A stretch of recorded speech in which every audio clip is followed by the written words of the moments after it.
유 교수님이 여기 이제 유 교수님입니다. 네, 안녕하십니까. 아니 소개는 따로 하겠지만 그게 아니라 저희 지금 결혼식 갔다가 바로 오신 건데 그 요 앞에 뭐라고요? 요 앞에 뭐 있다고? 저희 마이크 좀 대고 얘기해 주세요. 네, 여기 바로 앞에까지 여러분들 좀 이따가 못 가실지도 몰라요. 다 지금 통제돼 있거든요. 제가 경찰들의 바리케이드를 뚫고 어떻게든 여기를 오겠다고. 네, 아무튼 이렇게 우여곡절 끝에 왔습니다. 저희가 오늘 노동자를 다룬 다큐멘터리를 봤는데 바로 바깥에서 노총이 시위를 하고 있습니다. 이 뭔가 저번 주부터 이상하게 세계관이 연결되는 이 뭔가 다루고 있는 텍스트랑 실제 세계가 연결되고 있는 이런 진기한 경험을 하고 있습니다. 그 늦었다는 거에 대한 변명이고요. 이제 바로 시작을 하겠습니다. 오늘은 그걸 하나요? 예, 하시죠. 나 말고. 안 물어봐도 알려주는 남 얘기 아날람 154회 방송 특별편 위로공단 시작하겠습니다.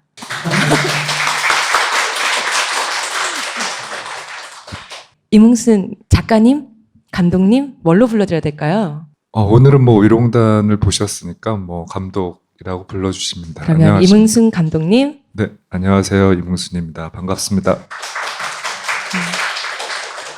류택 교수님, 네, 안녕하세요. 류택입니다. 이동규 대표님, 네, 안녕하십니까. 내 이 본명을 내가 자꾸 이근금으로 말하려고. 이동규입니다. 네. 안녕하세요. 시옷입니다. 박수 소리가 너무 다른 거 아니에요? 감사합니다, 여러분. 약간의 차이를 느낄 수 있는데 느낌이. 일단 어쨌든 영화 오늘 잘 보셨는지 어떻게 저번 영화랑 다른지 사실은 이게 마이크를 돌려가지고 관객의 감상을 물어보고 싶었어요. 왜냐면 저번에도 오신 분도 여기 오신 분 계세요. 그래서 사실 그분들에게 저번 이타미준의 바다를 저희가 보고 의도치 않게 물어뜯게 돼가지고 이게 약간의 뭔가 저는 사실 마찰이 있을 게 아닌가 했는데 어떻게 저희 팟캐스트가 조용한 팟캐스트다 보니까 그냥 잘 넘어갔습니다. 그래서 이번에는 그래서 저희가 이런 영화로는 안 된다. 타이틀이 필요하다. 어디서 뭐 기생충에 걸맞는 그런 영화를 갖고 와라라고 저희가 여기 사장님에게 얘기했더니 저희 여기 사장님이 바로 이 영화를 가지고 오셨습니다. 그래서 베니스 비엔날레 은사자상에 빛나는 이거 너무 많이 들으셔서 본인은 식상하시겠지만 이제 식상하세요? 네, 좋습니다. 5년째 듣고 계신 거죠? 5년째 듣고 계신 거죠? 가끔 들어서 괜찮습니다. 네, 그래서 이 영화를 좀 갖고 왔습니다. 그래서 재밌게 보셨으면 좀 즐겁게, 저는 사실 집에서 이 영화에 대한 준비를 하면서 한 작은 화면, 제가 가질 수 있는 최대의 화면이겠죠. 집에서 보는 모니터로 보는 거랑 또 여기 큰 화면으로 보는 거랑 조금 감상이 좀 많이 다르더라고요. 큰 화면과 큰 소리를 듣는 것은 좀 다른데 이런 부분도 좀 함께 얘기를 해보겠습니다. 일단 그 전에 방금 시호님이 이제 질문을 하셨긴 했는데 우리 저희 이뭉순 감독님, 그러니까 그 감독과 작가라는 호칭에 대해서 사실 이거는 뭐 그냥 지금 당장 감독님으로 불러드릴까 이런 문제를 떠나서요. 그러니까 그 작업의 연장이라는 선에서 그냥 한번 질문을 드려보고 싶어요. 뭐냐면은 어쨌든 간에 미술로 시작하셨고 미술을 하신다라면 보통 작가라는 호칭이 있다 보니까 어디에서 근데 이제 이 영화가 영화로서도 존재하지만 이 영화가 하고 계시는 작업, 미술 작업이라고 해야 될까요? 현대 미술 그 작업의 연장선에서 또 뭐랄까 위치되어지는 지점이 있다 보니까 그래서 본인은 어떻게 그러니까 그 작가와 감독이라는 정체성에 대해서 좀 어떻게 생각을 하시는지.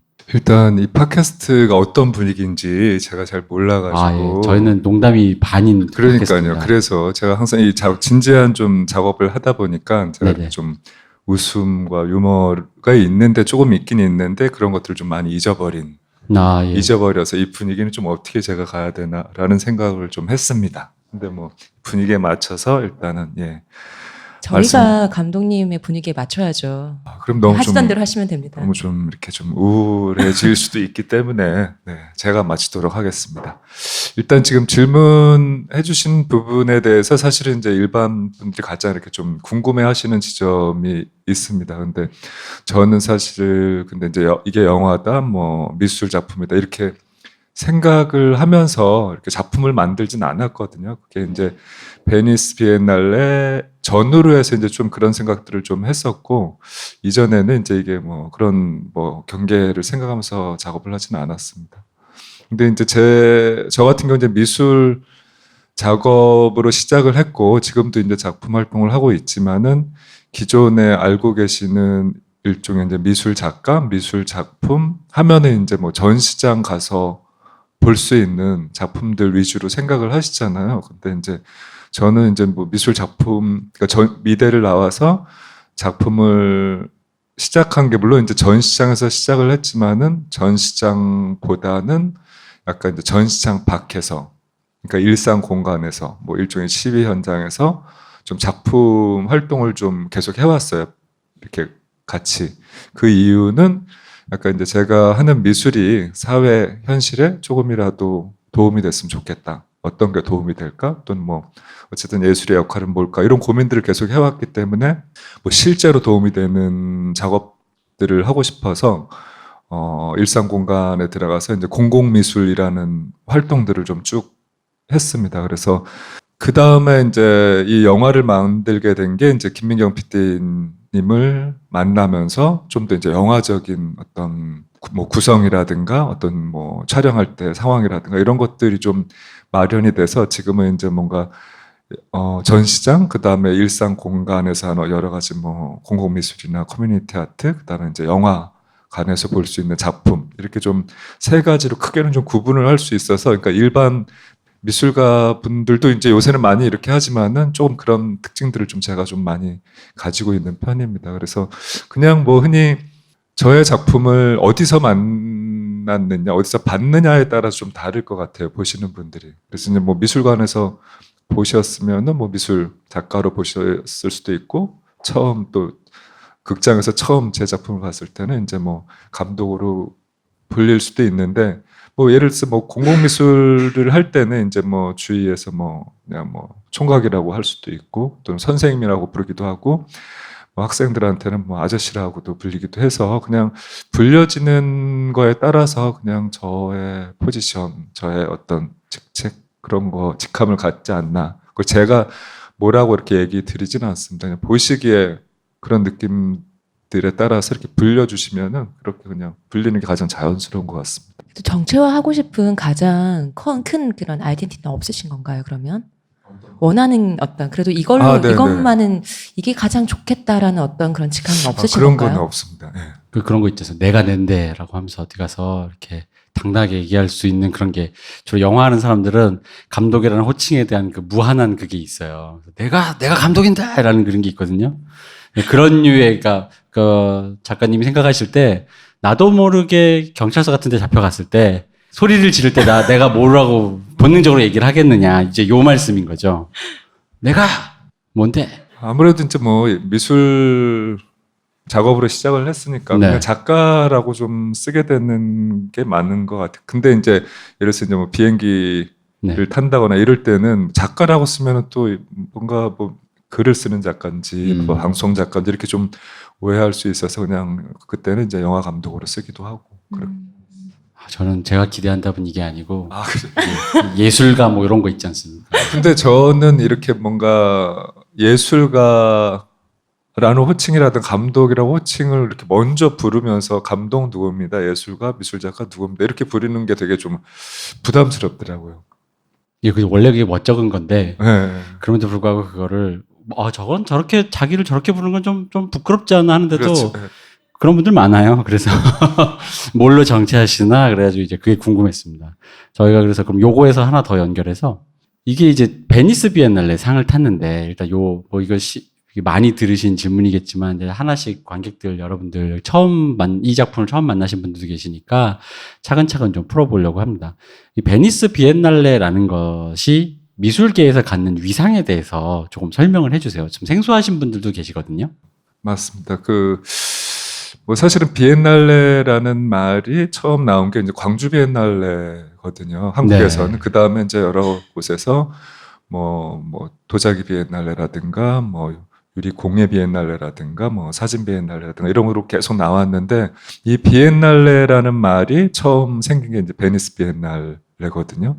이게 이제 정말 이게 제가 알기로는 1900 이전에, 그러니까 100년이 좀 넘은 걸로 알고 있어요. 그러니까 비엔날레라는, 베니스 비엔날레라는 말이 처음 거기서 나왔고, 또 가장 오래된 비엔날레고, 그만큼 약간 좀 세계 미술계에서 가장 좀 독보적인 뭐 비엔날레라고 할 수 있습니다. 그러니까 뭐 영화로 딱 쉽게 생각했을 때는 뭐 칸 영화제, 뭐 네. 현재 위치에서는 그렇게 생각하시면 좀 편하실 것 같습니다. 비엔날레 보면은 국가 단위로 출품을 하는잖아요. 그게 일반적인 건가요? 아, 그렇진 않아요. 그러니까 네. 비엔날레마다 좀, 비엔날레라는 거는 또 이제 2년마다 열린다는 의미에서 비엔날레입니다. 3년마다 한 번씩 열리면 이제 트리엔날레, 뭐 이런 식으로 해서, 뭐 비엔날레라는 게 어쨌든 국제 미술 행사로 생각을 하시면 될 것 같습니다. 베니스 비엔날레가 그런 것이죠. 아니, 근데 비엔날레 자체, 베니스 비엔날레가 좀 그렇고, 근데 비엔날레라는 말 자체가 그냥 2년에 한 번씩 네네. 열립니다. 그래서 뭐, 다른 비엔날레들도 대체적으로 이제 뭐 2년마다 열리는 곳들이 대부분이죠. 그러니까 매년 주는 깐느보다 좀 더 귀하다. 이런 얘기인 거잖아요. 네. 제곱이네요. 제곱. 네. 그러니까 이게 1년에 매년 이렇게 재고품을 처리하는 깐느보다 2년에 한 번 준다. 이게 좀 더 귀하다. 어렵다. 왜냐면은 그 국가 간으로 출품하는 그런 전시를 저는 비엔날에 좀 보다 보니까 약간 그런 기분이 있었어요. 이거 미술 올림픽인가. 약간 이제 실제로 그런 표현을 또 쓰시더라고요. 그러니까 국가 간의 그 어떤 그 미술의 그 수준을 위상을 겨루는 또 거기다 상까지 주니까 과연 우린 좋아하잖아요. 금메달 몇 개, 드디어 일본을 이겼습니다. 이런 거 좋아하니까 왠지 이제 그런 기분이 있어서. 이 말씀이 이게 네. 좀 이렇게 들으시는 분들은 잘 모르시니까 베니스 비엔날레 자체가 다른 비엔날레와는 좀 다르게 독특하게 국가관을 나라마다 다 설치를 해서 마치 말씀하신 것처럼 올림픽처럼. 근데 이 올림픽이란 말이 양날의 검에 갖고 있는 말인 거죠. 너네끼리 이거 해서 뭐 분투하느냐 이런 것도 있고 또 마치 올림픽처럼 그렇게 쭉 해서 나라마다 이걸 또 볼 수 있는 어떤 경연장이기도 하고 그런 게 지금 베니스 비엔날레인 거죠. 뭐 저 기준으로 이제 일단 영상물이라고 일단 먼저 얘기를 할게요. 이 영상물을 보통 이제 이런 정도 한 그 90분 정도면 장편 영화의 포맷에 들어가는 편인데 영화제가 아닌 비엔날레 출품하시게 된 어떤 이 선택을 하시게 된 계기는 뭔가요? 일단은 이제 이 작품이 사실은 이 작품 이전에 이제 비념은 이제 영화관에서 트는 목적으로 만들었고 이 위로공단도 사실 이제 영화 개봉,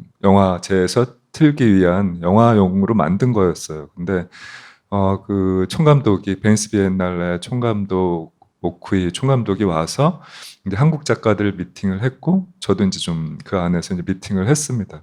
근데 이제 그 여러 작품을 좀 보여드렸는데 마지막에 이제 보여준 게 위로공단이었고 위로공단이 이제 만들고 있는 단계다 이렇게 얘기를 드렸는데 이제 위로공단 그 화면을 좀 간추린 화면을 보면서 이 작품을 좀 베니스 비엔날레 틀었으면 좋겠다, 상영했으면 좋겠다 이런 제안을 받았거든요.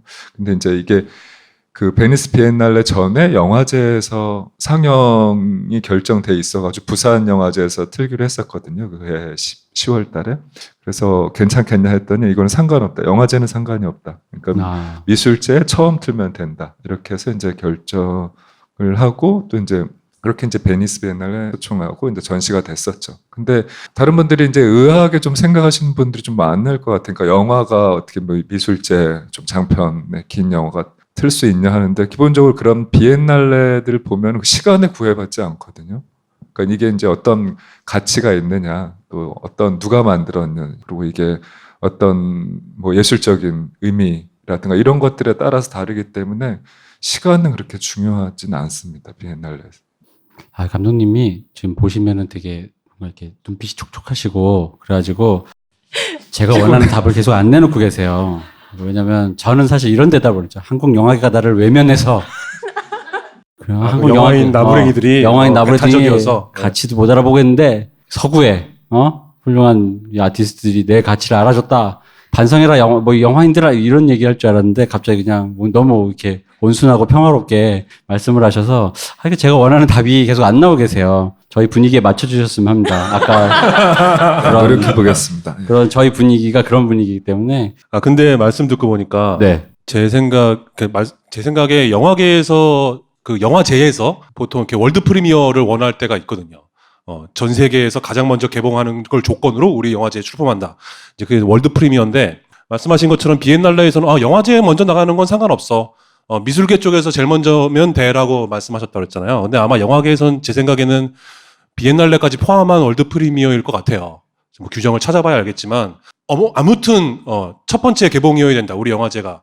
라는 것일 것 같아요. 그게 영화제든 비엔날레든 뭐든. 그러니까 미술계에 계시는 분들이 영화계보다 훨씬 더 마음이 넓다. 네, 마음이 넓고 관용 폭이 넓으시네요. 그러니까 영화쟁이들이 이게 문제입니다. 저는 사실 그거를 외부자의 시선으로 비판하는 자리를 만들려고 했는데 오늘도 역시 작가님이 감독님이 잘 피해가고 계십니다.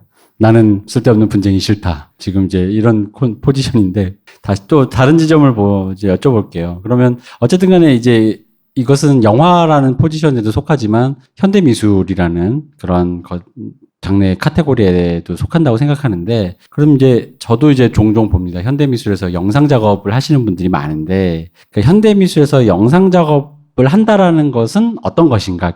그러니까 실제 필드에서 아티스트 분들이 영상에 대해서 어떤 생각을 갖고 계시는지, 그러니까 그쪽 매체에다가 이제 손을 대고 어떤 이런 걸 또 자기의 작품을 디벨롭하는 게 어떤 의미인지 약간 요게 좀 궁금해요. 아무래도 이제 뭐 영화는 아무래도 이제 관객들을 만나는 게 좀 중요한 목적이 될 것 같아요. 그래서 이제 관객을 좀 생각하는 부분이 있고, 영상 매체도 물론 이제 전시장에서 관객들을 만나긴 하는데, 이거는 좀 더 이제 작가 중심으로 좀 만들게 되는 것 같아요. 그래서 그렇기 때문에 좀 더 많이 실험적이고 개인적이고 사적이고 이런 부분들이 좀 많다 보니까 좀 어렵게 느껴지는 부분이 생기고, 아무래도 이제 영화 같은 경우는 그 기본적인 어떤 뭐 서사 구조에 맞춰서 만들기 때문에 그런 차이가 있지 않나라는 생각이 듭니다. 왜냐하면 제가 이제 이 작품을 보면서 그 작가님의 전작 혹은 작가님의 여러 가지 작업들에 관련해서 이제 그런 필모라고 해야 될까요? 그러니까 이걸 뭐라고 하지? 그 미술계에서는 그걸 뭐라 그러나요? 저희는 필모라고, 예. 필모라고 합니다. 네, 그렇게 뭐 비슷할 네네. 것 같습니다. 근데 이거를 쭉 보다 보니까 그런 생각을 하는 거죠. 그러니까 왜냐면 영화라는 거는 비평을 할 때는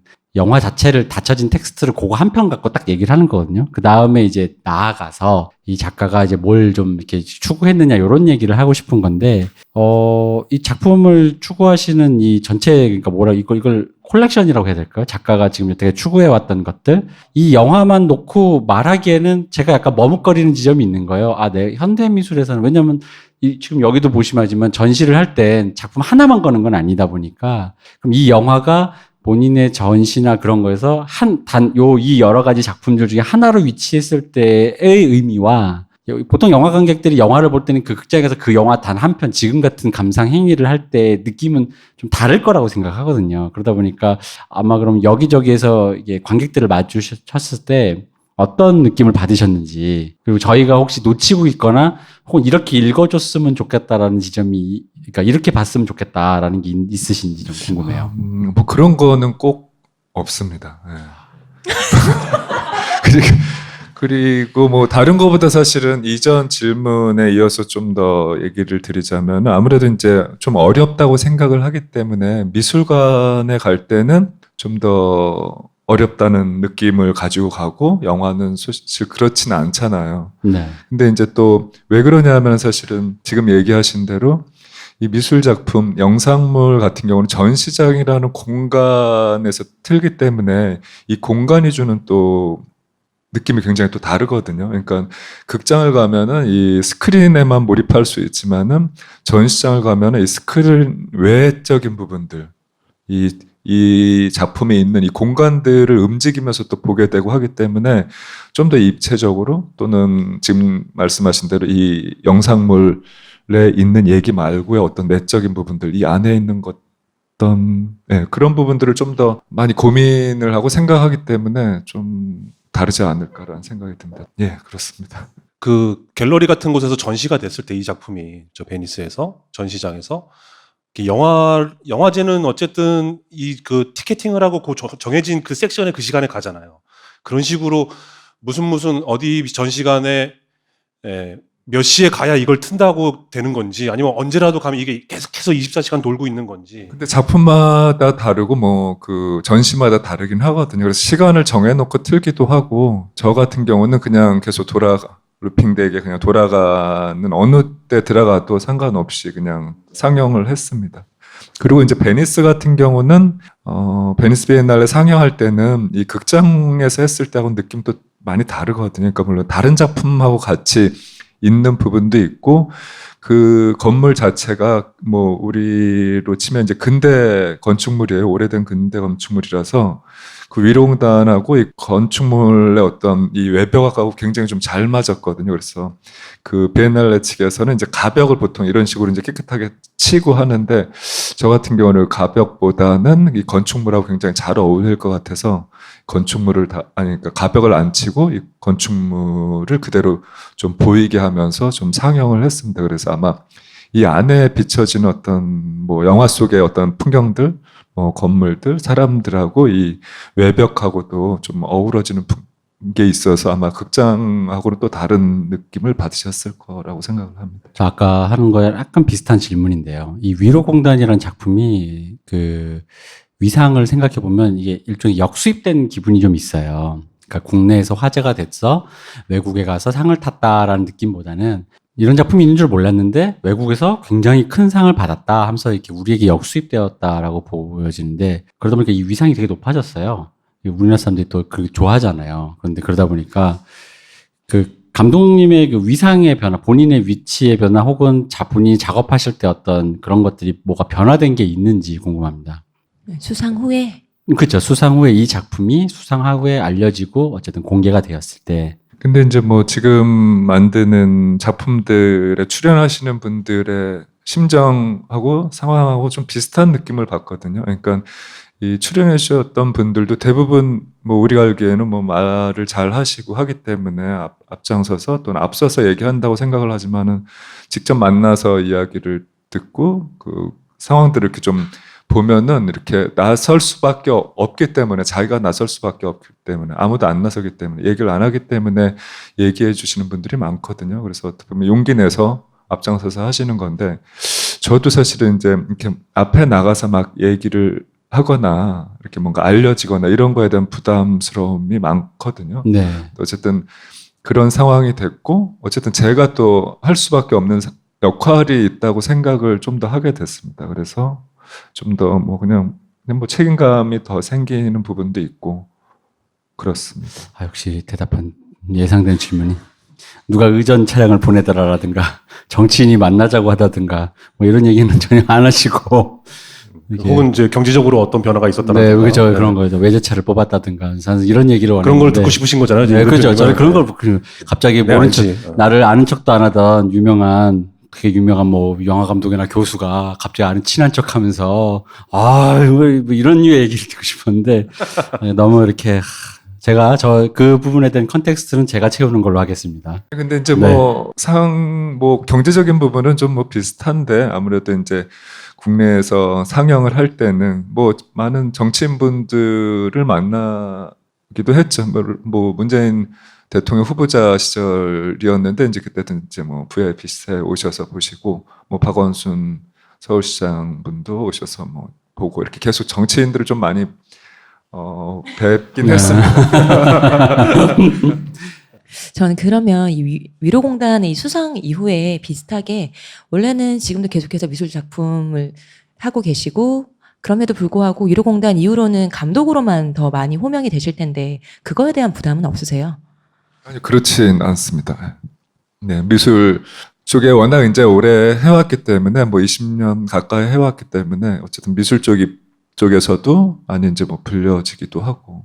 이미 근데- 다져놓은 게 많으시다. 네, 그렇게 보셔도 좋을 것 같아요. 김풍인 거네요. 김풍. 아니 근데 그것도 있지만은 어떤 때는 그러니까 미술 쪽에서는 이미 이제 영화 쪽으로 넘어갔다 이렇게 생각을 하고 계셔서 또 이제 뭐 반대로 이렇게 좀 안 찾을 때도 있고 또 영화 쪽에서는 좀 미술 쪽의 작가다 이렇게 생각을 하셔서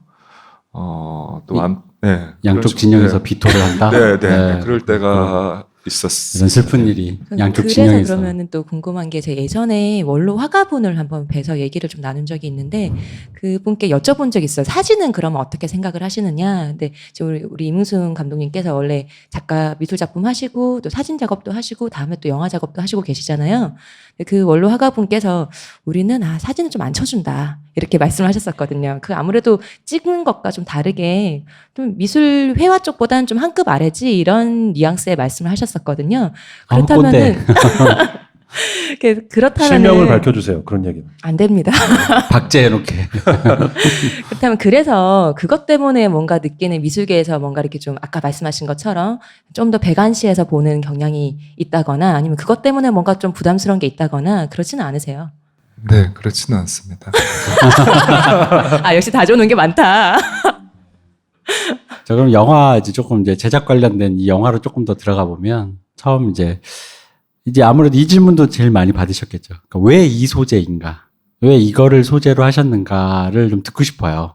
어쨌든 간에 작가가 무언가를 발견하고 거기서부터 이거를 해야겠다라고 하는 거는 되게 특별한 순간이거든요. 그래서 이 소재를 선택하게 된 계기랄까요? 이걸 한번 들어보고 싶습니다. 아, 근데 그 전에 뭐 네네. 하나를 더 먼저 질문을 하면 좋을 것 같은데. 예, 예. 왜 이 소재인가 이전에 이제 영상 작업을 미술 작업과 크게 다르지 않은 어떤 범주 안에서 다루고자 하는 작가로서 그렇다면 이게 영상에도 아주 여러 가지의 것들이 있는데 뭐 설치 미술로서의 어떤 실험 영상도 있을 거고 뭐 비디오 아트도 있을 거고 근데 이게 다큐에 대해서 계속해서 이렇게 천착하시는 이유가 뭔지 그 얘기를 듣고 나서 그 중에 이 소재가 왜 선택이 되는지를 들으면 더 좋을 것 같아요. 일단 이제 뭐 대학에서 회화를 전공했고 서양화를 전공을 했습니다. 그래서 학교 다닐 때는 이제 주로 전통 뭐 방식의 그림 그리는 거를 주로 했었는데 그거는 사실은 오래된 시간이 필요하고 그러니까 그리는데도 오랜 시간이 필요하고 뭐 숙련이 또 돼야 되는 부분도 있고 숙련을 계속 해야 되는 부분이 있어서 근데 이제 제가 하고 싶은 거는 뭐 초반에 얘기 드렸듯이 현실에 좀 도움이 되는 예술이 뭘까 이런 고민들을 좀 많이 했었는데 어느 순간 이제 학교를 다니면서 카메라라는 거를 좀 잡게 됐거든요. 우연치 않게. 그러다가 뭐 카메라를 찍고 그다음에 사람들을 보고 그다음에 만나고 이야기를 하면서 이 카메라의 어떤 또 다른 그러니까 붓이 약간 붓을 대신해서 이 카메라가 역할을 할 수 있겠다라는 좀 생각을 해서 이제 카메라를 가지고 일종의 이제 붓 대신 이제 작업을 하게 된 거죠. 근데 이제 지금 얘기하신 부분에 대해서는 사실 왜 다큐멘터리냐라고 얘기를 하셨는데 저는 뭐 다큐멘터리라는 게 사실 잘 몰랐거든요. 그러니까 기존에 우리가 알고 있는 그냥 다큐멘터리 이 정도만 알고 있었지. 근데 제가 작업을 하는 방식 자체가 이제 되돌아봤을 때 사람들을 만나고 뭐 이야기를 듣고 인터뷰를 하고 이런 것들이 미술에서도 약간 다큐적인 방식의 좀 작업들을 해왔거든요. 그 방식 자체가. 그러다 보니까 이제 어쨌든 그 살아있는 사람들의 목소리와 뭐 표정과 말들을 담다 보니까 그게 이제 다큐라는 영역에 가깝게 가져간 거지. 이게 이제 내가 다큐멘터리를 해야지 해서 한 거는 아닙니다. 그래서 뭐 사진 같은 경우는 보통 이제 사진도 뭐 다큐멘터리 사진이 따로 있고 영화도 영화가 따로 있잖아요. 근데 이제 미술 같은 경우는 이제 그렇게 얘기를 하지는 않거든요. 근데 미술 자체를 저는 이제 약간 다큐멘터리 미술 형식으로 좀 작업을 좀 해왔습니다. 수집하고 뭔가 막 인터뷰를 하고 이런 식으로.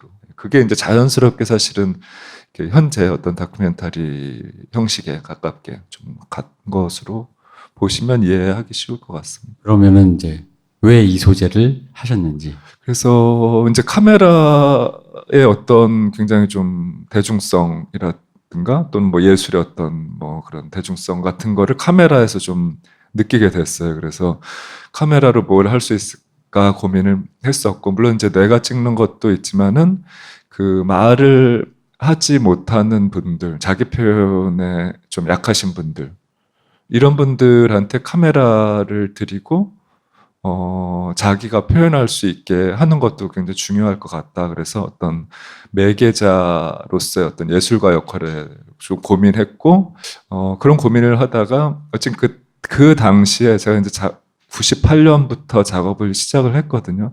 근데 2000년 전후로 해서 이제 외국인 이주 노동자 이야기가 굉장히 많이 나왔어요. 뭐 방송에도 나오고 그래서 이제 사람들이 봤을 때 그 방송이라든가 이렇게 비춰진 거는 굉장히 동정 어린 시선이 좀 많았거든요. 그 외국인 이주 노동자 근데 이런 시선 말고 이분들 스스로 얘기할 수 있는 방법이 뭘까 하다가 어쨌든 이분들하고 같이 뭐 비디오 워크숍이라고 할 수 있겠죠. 뭐 이런 것들을 하면서 이분들이 자기네들의 일상을 보여주는 형식의 어떤 워크숍을 진행을 했습니다. 한 3년 정도 외국인 이주 노동자들과 함께하는 프로젝트를 진행을 했습니다. 그래서 그런 활동 자체가 저한테는 이제 또 미술 활동이기도 했죠. 그래서 이제 그런 걸로 인해서 이제 뭐 외국인 이주 노동자, 그 다음에 노동이라는 거를 이제 좀 접했고, 사실은 이전에 부모님이 뭐 노동자셨고, 뭐 일종의 이제 막 노동자셨고, 어머님이 뭐 섬유 공장에서 이제 한 40년 넘게 뭐 일을 하셨기 때문에 이 노동이라든 이런 거는 생각을 못했어요. 사실은 부모님에 대한 거는. 물론 이제 작업을 부모님으로 시작을 했지만 그때는 약간 뭐 계급, 뭐 노동자로서 어떤 계급 문제, 그 다음에 지하에 사셨기 때문에 어떤 주택 공간, 뭐 이런 주거 문제에 대해서 좀 관심이 있었지, 노동 문제는 생각을 못했고, 그 이주 노동자분들하고 얘기할 때도 어떤 노동보다는 약간 시선의 문제, 그러니까 우리가 이분들, 이 노동자들을 어떻게 보는가에 대한 어떤 시선의 문제에 좀 더 이주와 시선의 문제에 좀 초점을 맞춰 작업을 했었습니다. 근데 이게 이제 좀 유롱단회하고 이제 본격적으로 좀 더 고민을 하게 한 게 어쨌든 2000년부터 2003년까지 이제 이주 노동자분들과 작업을 하고 2007년도하고 8년도에 전시를 제안을 받았는데 그 주제가 이제 비정규직하고 이제 고공농성에 관련된 작업이었어요. 그래서 이런 전시에 참여하게 됐고, 참여하면서 이제 현재 노동을 좀 보게 됐죠. 그래서 울산과 부산에 찾아가서 이제 현대자동차라든가 한진중공업을 좀 찾아가서 그 상황들을 보고 뭐 이야기도 듣고 자료를 수집하면서 아, 굉장히 이 문제는 굉장히 심각한 부분이 있고 내가 뭔가 언젠가는 좀 더 깊이 좀 다뤄보고 싶다 하면서 이제 또 부모님도 다시 한번 생각을 하게 됐고요. 그러면서 이제 그 이후에 이제 그 금천예술공장이라는 곳을 지원을 하면서 금천예술공장이 있는 곳이 이제 금천구였고 이 금천구가 예전에 구로구였는데 이 두 개로 나눠진 거거든요. 하나 구로구가 금천구로 또 나눠져 가지고 그래서 이 구로구에 있던 이 공간에 들어가면서 내가 뭘 할 수 있을까 이렇게 하다가 그 공간이 어쨌든 구로공단이 있었고 또 구로공단의 어떤 역사가 있고 그 다음에 그곳에서 일했던 노동자들이 있었고 이 노동자들은 다 지금 어디에 있을까 이런 뭐 생각이 들어서 그럼 들어가면 바로 좀 이런 문제에 대해서 좀 시작을 해야 되겠다 이러면서 이제 금천예술공장 들어간 게 계기가 됐습니다. 그러면 이제 중간에 보면 이제 캄보디아 여성 노동자로 연결되는 그 아이디어가 있었는데 그러니까 그런 식의 그 글로벌한 관계로 연결이나 확장이라고 해야 될까요? 그걸 하게 되는 아이디어는 어떻게 생각하신 거예요? 일단 이제 구로공단 이 위로공단 이제 리서치 첫 시작에 어쨌든 구로공단에서 일하셨던 분 한 5분 인터뷰를 좀 시작으로 해서 이제 천천히 시작을 했거든요. 그러면서 이게 이제 현재 노동까지 물론 이제 과거의 노동에 좀 집중해서 보여주는 것도 의미가 있지만은 이게 이제 어떻게 현재화됐고 어떻게 이제 변화가 됐는지 이런 부분들도 중요해가지고 이제 현재 감정 노동까지 연결을 하게 됐습니다. 그리고 이제 지금 뭐 얘기해 주신 부분에 대해서는 또 이제 같은 공간에 그러니까 이제 그 구로공단에 있던 여성 노동자 다 나갔지만은 그 같은 공간에 같은 뭐 일종의 이제 머무르고 있던 집에 조선족이라고 하는 중국 동포분들이 많이 와서 또 일을 하고 계셨거든요. 그러니까 그분들이 살고 있던 곳에 똑같이 들어가 있는 거예요. 그래서 이 부분, 그러니까 중국의 어떤 이 같은 공간에 다른 분들이 살고 계신 부분을 좀 더 하고 싶어서 초반에는 이제 뭐 제중동포 분들을 좀 같이 좀 넣는 건 어떨까 하다가 이제 중국으로 많이 또 회사들이 이전을 했고 그 이후에는 이제 중국도 이제 굉장히 뭐 물가나 뭐 인건비가 많이 올라가면서 또 중국보다는 더 이제 이렇게 서쪽으로 이렇게 이동을 하는 시기였거든요. 그래서 중국보다는 아무래도 베트남이나 캄보디아가 지금 많이 그 회사들이 그쪽으로 가서 이쪽에 어떤 좀 연결해서 하는 게 좋겠다. 그리고 과거에 어쨌든 그 노동의 풍경들, 그러니까 공장의 어떤 노동의 풍경들, 거대한 노동의 풍경들을 한국에서는 볼 수 없기 때문에 이거를 제가 좀 눈으로 좀 보고 싶었던 부분도 있었습니다. 그 환경은 그 실제로 보면 어떨까라는. 그럼 캄보디아에서 찍으실 때 뭐 어떤 뭐 이렇게 에피소드나 그런 걸 한번 들어보고 싶어요. 아무래도 캄보디아가 쉽게 가서 쉽게 편안하게 작업을 할 수 있는 어떤 그런 국가는 아니잖아요. 게다가 한국에서도 여전히 마찬가지인 것은 어떤 기업에서 내가 이런 문제의식을 갖고 찍겠다라고 했을 때 그것을 순순하게 찍어준다든가 찍게 허가를 해준다든가 이런 부분에서의 어떤 그런 뭐 반대급부의 그런 상황이 생겼을 수도 있을 것 같은데 어떠셨어요?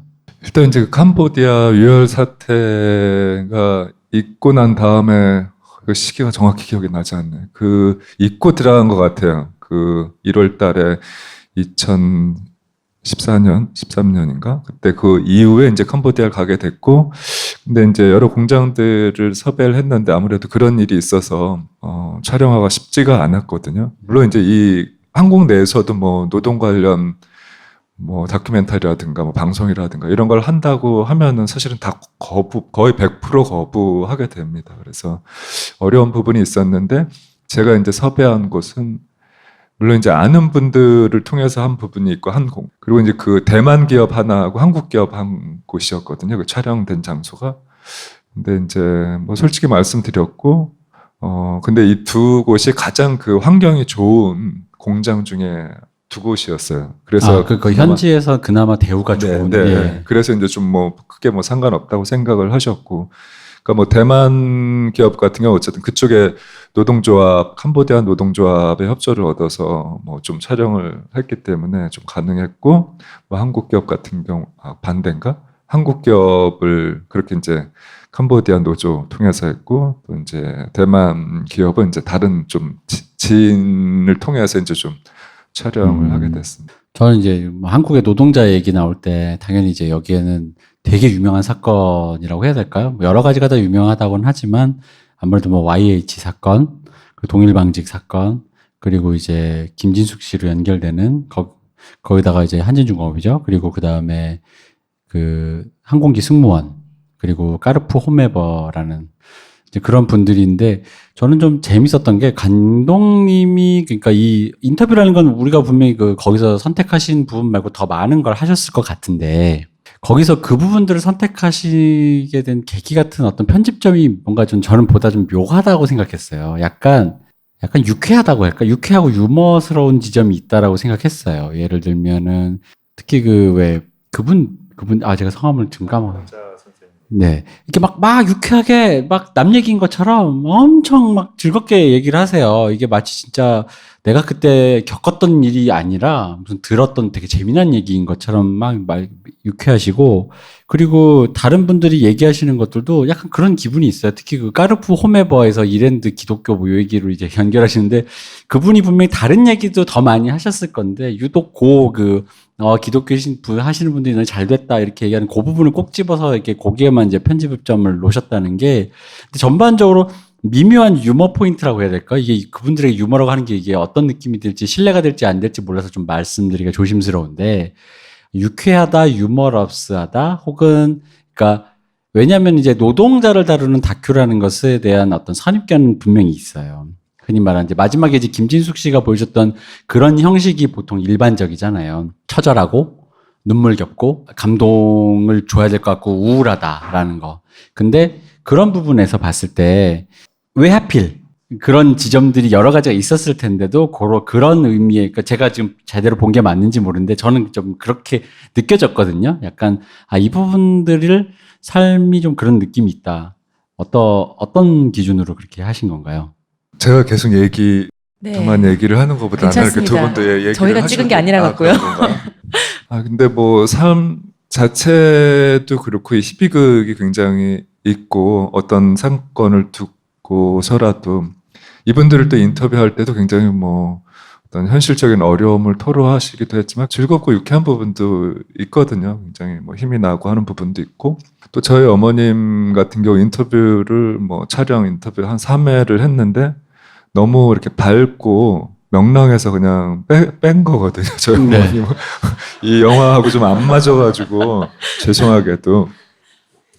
근데 이제 그런 부분도 있지만은 사실 이제 좀 뭐 현실적인 어려움을 얘기를 하면서 우리 어려워요. 뭐 이런 거보다는 정말 황당한 부분이잖아요. 그러니까 제가 이분들도 이제 그런 얘기를 하면서 좀 뭐 말이 안 나올 정도 그 고통에 어떻게 보면 넘어가서 황당하기 때문에 이런 부분에 대해서 얘기를 해주신 거고 저도 그 부분을 똑같이 이제 느껴서 약간 좀 웃지만 네. 슬픈 어떤 그런 감정들을 좀 전달되지 않을까 해서 이제 그런 부분들을 좀 그러니까 그게 좀 독특한 어떤 시선을, 그러니까 내가 이 사람들의 뭔가 그러니까 구조적인 문제, 노동이 처한 현실을 이런 거에 포커스를 두시기보다는 그분들이 이 사태를 어떻게 이해하고, 지금은 이해하고 있고 나는 어떻게 지내고 있다라는 그 뭐랄까 현상이라고 해야 될까요? 거기에다 포커스를 맞추시는 것 같다라고 생각했어요. 그렇기 때문에 그럼에도 불구하고 이제 뭐 김진숙 씨 인터뷰처럼 그럼에도 불구하고 어쩔 수 없이 터져 나오는 어떤 그런 것들이 있는 것이고 라고 생각했는데, 그럼 이제 저 생각해 볼게. 전 사실 영화를 보다가 좀 이제 아까 관객분들한테도 이 연결점을 좀 많이 봐주십사 말씀하셨던 게, 저는 이제 한때 그래도 편집하면서 이제 그걸 이렇게 일을 업을 사봤던 사람 입장에서 편집 포인트들이 굉장히 훌륭하다고 느꼈어요. 약간 이렇게 갖다 붙였네라는 게 좀 있었어요. 예를 들자면 뭐 항암 치료를 하는다라는 말에서 머리가 빠진다로 연결해서 가발 공장으로 연결하는 맥락. 그래서 거기서 다음에 이미지 컷에서 나이키로 연결되는 거. 김진숙 씨가 내 인생이 필 거라고 생각했다라는 말 다음에 나오는 까마귀의 이미지라든가, 고문을 당했다는 얘기에서 쇠고기 발골, 마장동, 도살장 풍경, 뭐 이런 것들 있지 않습니까?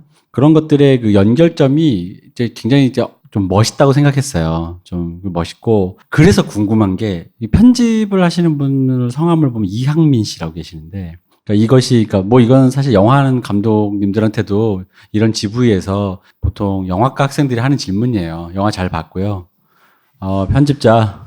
그런데 이 편집자인 이항민 씨와의 작업에서 어떤 나오는 시너지의 결과물인 것인가. 이런 류의 편집점을 구상하게 된 계기, 감독님의 의도도 계시겠고 편집자의 아이디어도 있었을 것 같은데, 제가 뭐 누구의 지분을 따지자 이 얘기가 아니라 그러니까 어떤 시너지 속에서 이런 결과물을 그리고 이런 아이디어를 갖게 됐는가를 좀 듣고 싶습니다. 일단 뭐 첫 번째로 이제 저 같은 경우는 뭐 미술 작업을 했고 이미지를 가지고 어떻게 보면은 뭐 논다고 해야 될까? 이미지를 가지고 이야기를 만들고 보여주고 하기 때문에 약간은 어떤 이야기보다는 이미지에 좀 더 좀 신경을 좀 많이 쓰게 되는 것 같아요. 그리고 그게 먼저 보이고. 그래서 이제 그런 이야기들도 사실은 이제 인터뷰를 했을 때 그 가장 좀 감정적으로 남는 또는 기억에 남는 것들이 있거든요. 그럼 그런 것들이 계속 뭐 좀 쌓여 있다가 뭐 적기도 하지만은 쌓여 있는 것 같아요. 이게 쌓여 있어서 그 이야기를 통해서 저를 통해서 어떻게 보면 이제 그런 풍경들이 하나하나씩 보이게 되는 거죠. 그래서 처음부터 이제 그렇게 이제 연결을 해서 촬영을 해야지 하기보다는 인터뷰를 하고 그거와 관련된 여러 풍경들을 이제 촬영을 계속 하면서 나중에 이제 편집 기사님과 편집자와 이제 계속 의논을 하면서 지금 얘기하신 대로 저는 어쨌든 이미지 중심이기 때문에 이미지들을 얘기를 드리고 이제 또 이제 항민 편집 기사님이 이제 또 아이디어를 내면서 이렇게 같이 만들어 간 경우입니다. 왜냐면 다큐멘터리에서 약간 그 편집의 묘랄까요? 이렇게 연결을 붙였을 때 다음 컷으로 넘어갔을 때 하는 이런 느낌은 사실은 좀 받기가 힘들어요. 그건 극영화에서 나오는 어떤 거고, 보통은 사전에 의도한 어떤 것에서 이제 직조된 것들, 직조라는 말을 쓰면 안 되는데, 이렇게 연결된 것들인 건데, 어쨌든 그러다 보니까 저는 사실 좀 그게 다큐멘터리인데 약간 그런 연결 지점을 굉장히 많이 살려놔가지고 좀 그게 신선했어요. 왜냐면은 그래서 저는 혹시 또 이게 생각을 하시고 일부러 찍었는가. 그러니까 그러니까 미리 어떤 컨티뉴티가 있었던 게 아닌가 싶을 정도의 약간 그 느낌이 있어가지고 좀 그렇게 생각했는데 그러면 그냥 이제 원래 이런 질문을 하면은 질문만 이게 의미가 있고 대답하시는 분들은 그냥 기사님과 알아서 이렇게 잘해서 이렇게 자 나온 결과물이다 이렇게 말씀하셔서 저는 또 여기도 또 다른 어떤 편집 기사의 어떤 곤조와 싸웠다라든가 뭐 그런 게 있을 줄 알았는데 전혀 이제 그런 게 없고요. 이제 우리 분위기를 전혀 모르시고 계세요. 지금 분위기 파악이 안 돼가지고. 네. 그 편집하시는 분은 주로 어떤 작업, 뭐 혹시 이렇게 뭐 극영화 편집을 많이 하시는 분인지 뭐.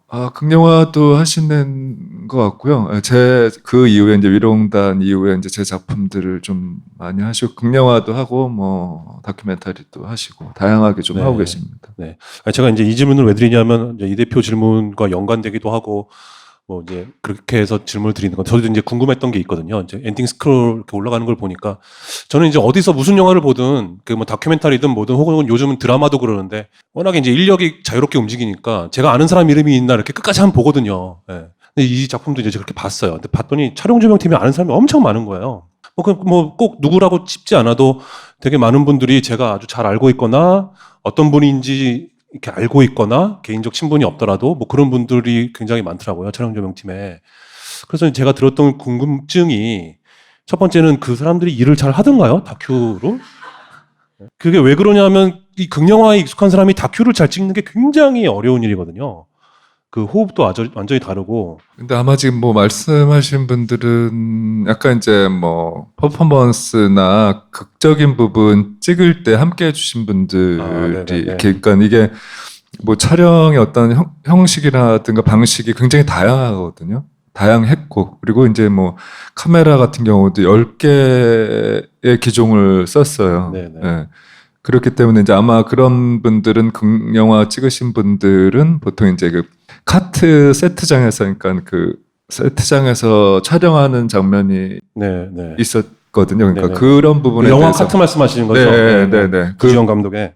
그 부분은 이제 영화 카트의 어떤 세트장을 좀 빌려서 잠깐 빌려가지고 이제 촬영을 하게 됐습니다. 제가 다큐멘터리를 찍을 때 제일 헤맸던 부분이 처음에 그거였어요. 그러니까 이제 극영화를 찍을 때는 예를 들면 뭐 여배우가 이제 저기서 뭐 슬프게 우는 장면을 찍어야 되면 일단 분위기를 잡아놓잖아요. 여배우는 저기서 이제 혼자 감정을 막 이제 이렇게 끌어올리고 있고 그 주변 굉장히 조용하게 해줘요.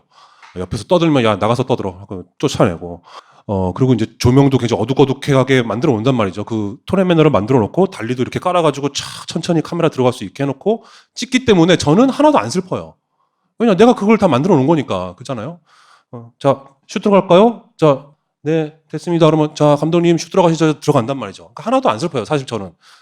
근데 다큐멘터리를 찍을 때 보니까 저는 아무런 준비가 안 돼 있는데 내 눈앞에서 어떤 상황들이 막 벌어지고 있는 거죠. 그럼 내가 이 카메라가 어디로 가야 되는 건지 약속이 안 돼 있으니까 사전에 이 사람이 이렇게 밖으로 나가는데 남겨진 사람을 계속 잡고 있어야 되는 건지 나간 사람을 쫓아가야 되는 건지 순간적으로 판단도 안 되고 그런 것들에서 아주 어려움을 많이 겪었거든요. 그래서 아주 오랜 시행착오 끝에 다큐를 쪼개서 야 그래도 네가 이젠 다큐처럼 찍는구나라는 소리를 듣게 됐는데 그래서 이제 그 방출됐다는 게 아니고.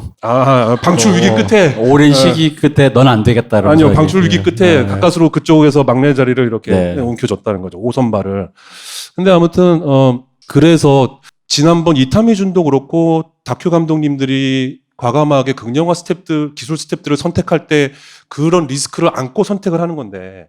그래서 저는 혼자 생각에 미술가 동시에 영화 감독이니까 미장센이라던가 어떤 그림의 어떤 화면 구도라던가 이런 것들에 더 신경을 쓰기 위해서 그런 거에 익숙한 즉 어떤 순발력이나 이런 건 떨어지지만 그림을 잘 만들어내는 거에 익숙한 극영화 기술 스텝들을 쓴 게 아닌가라는 이제 생각이 좀 들었던 거죠. 그래서 이제 그런 질문을 들어봤는데 그런 측면에서 하나를 더 질문을 하자면 그 캄보디아 공장에서 굉장히 긴 수평 트래킹 샷이 있잖아요. 그 영화과 질문이네요. 네, 이런 건 사실은 영화과 학생들이나 하는 질문인데, 그래서 참 부끄럽습니다만, 너무 궁금해서, 그걸 꼭 여쭤보고 싶어요. 제가 그 장면을 보면서, 이렇게, 어떤 샷인지 여러분 기억나시죠? 이렇게 쭉, 옆으로 쭉, 아주 천천히 그 공장의 전경과 그 앞에 사람들을 보여주잖아요. 그게 1분이 넘는 샷이고, 15개의 테이블이 지나가요.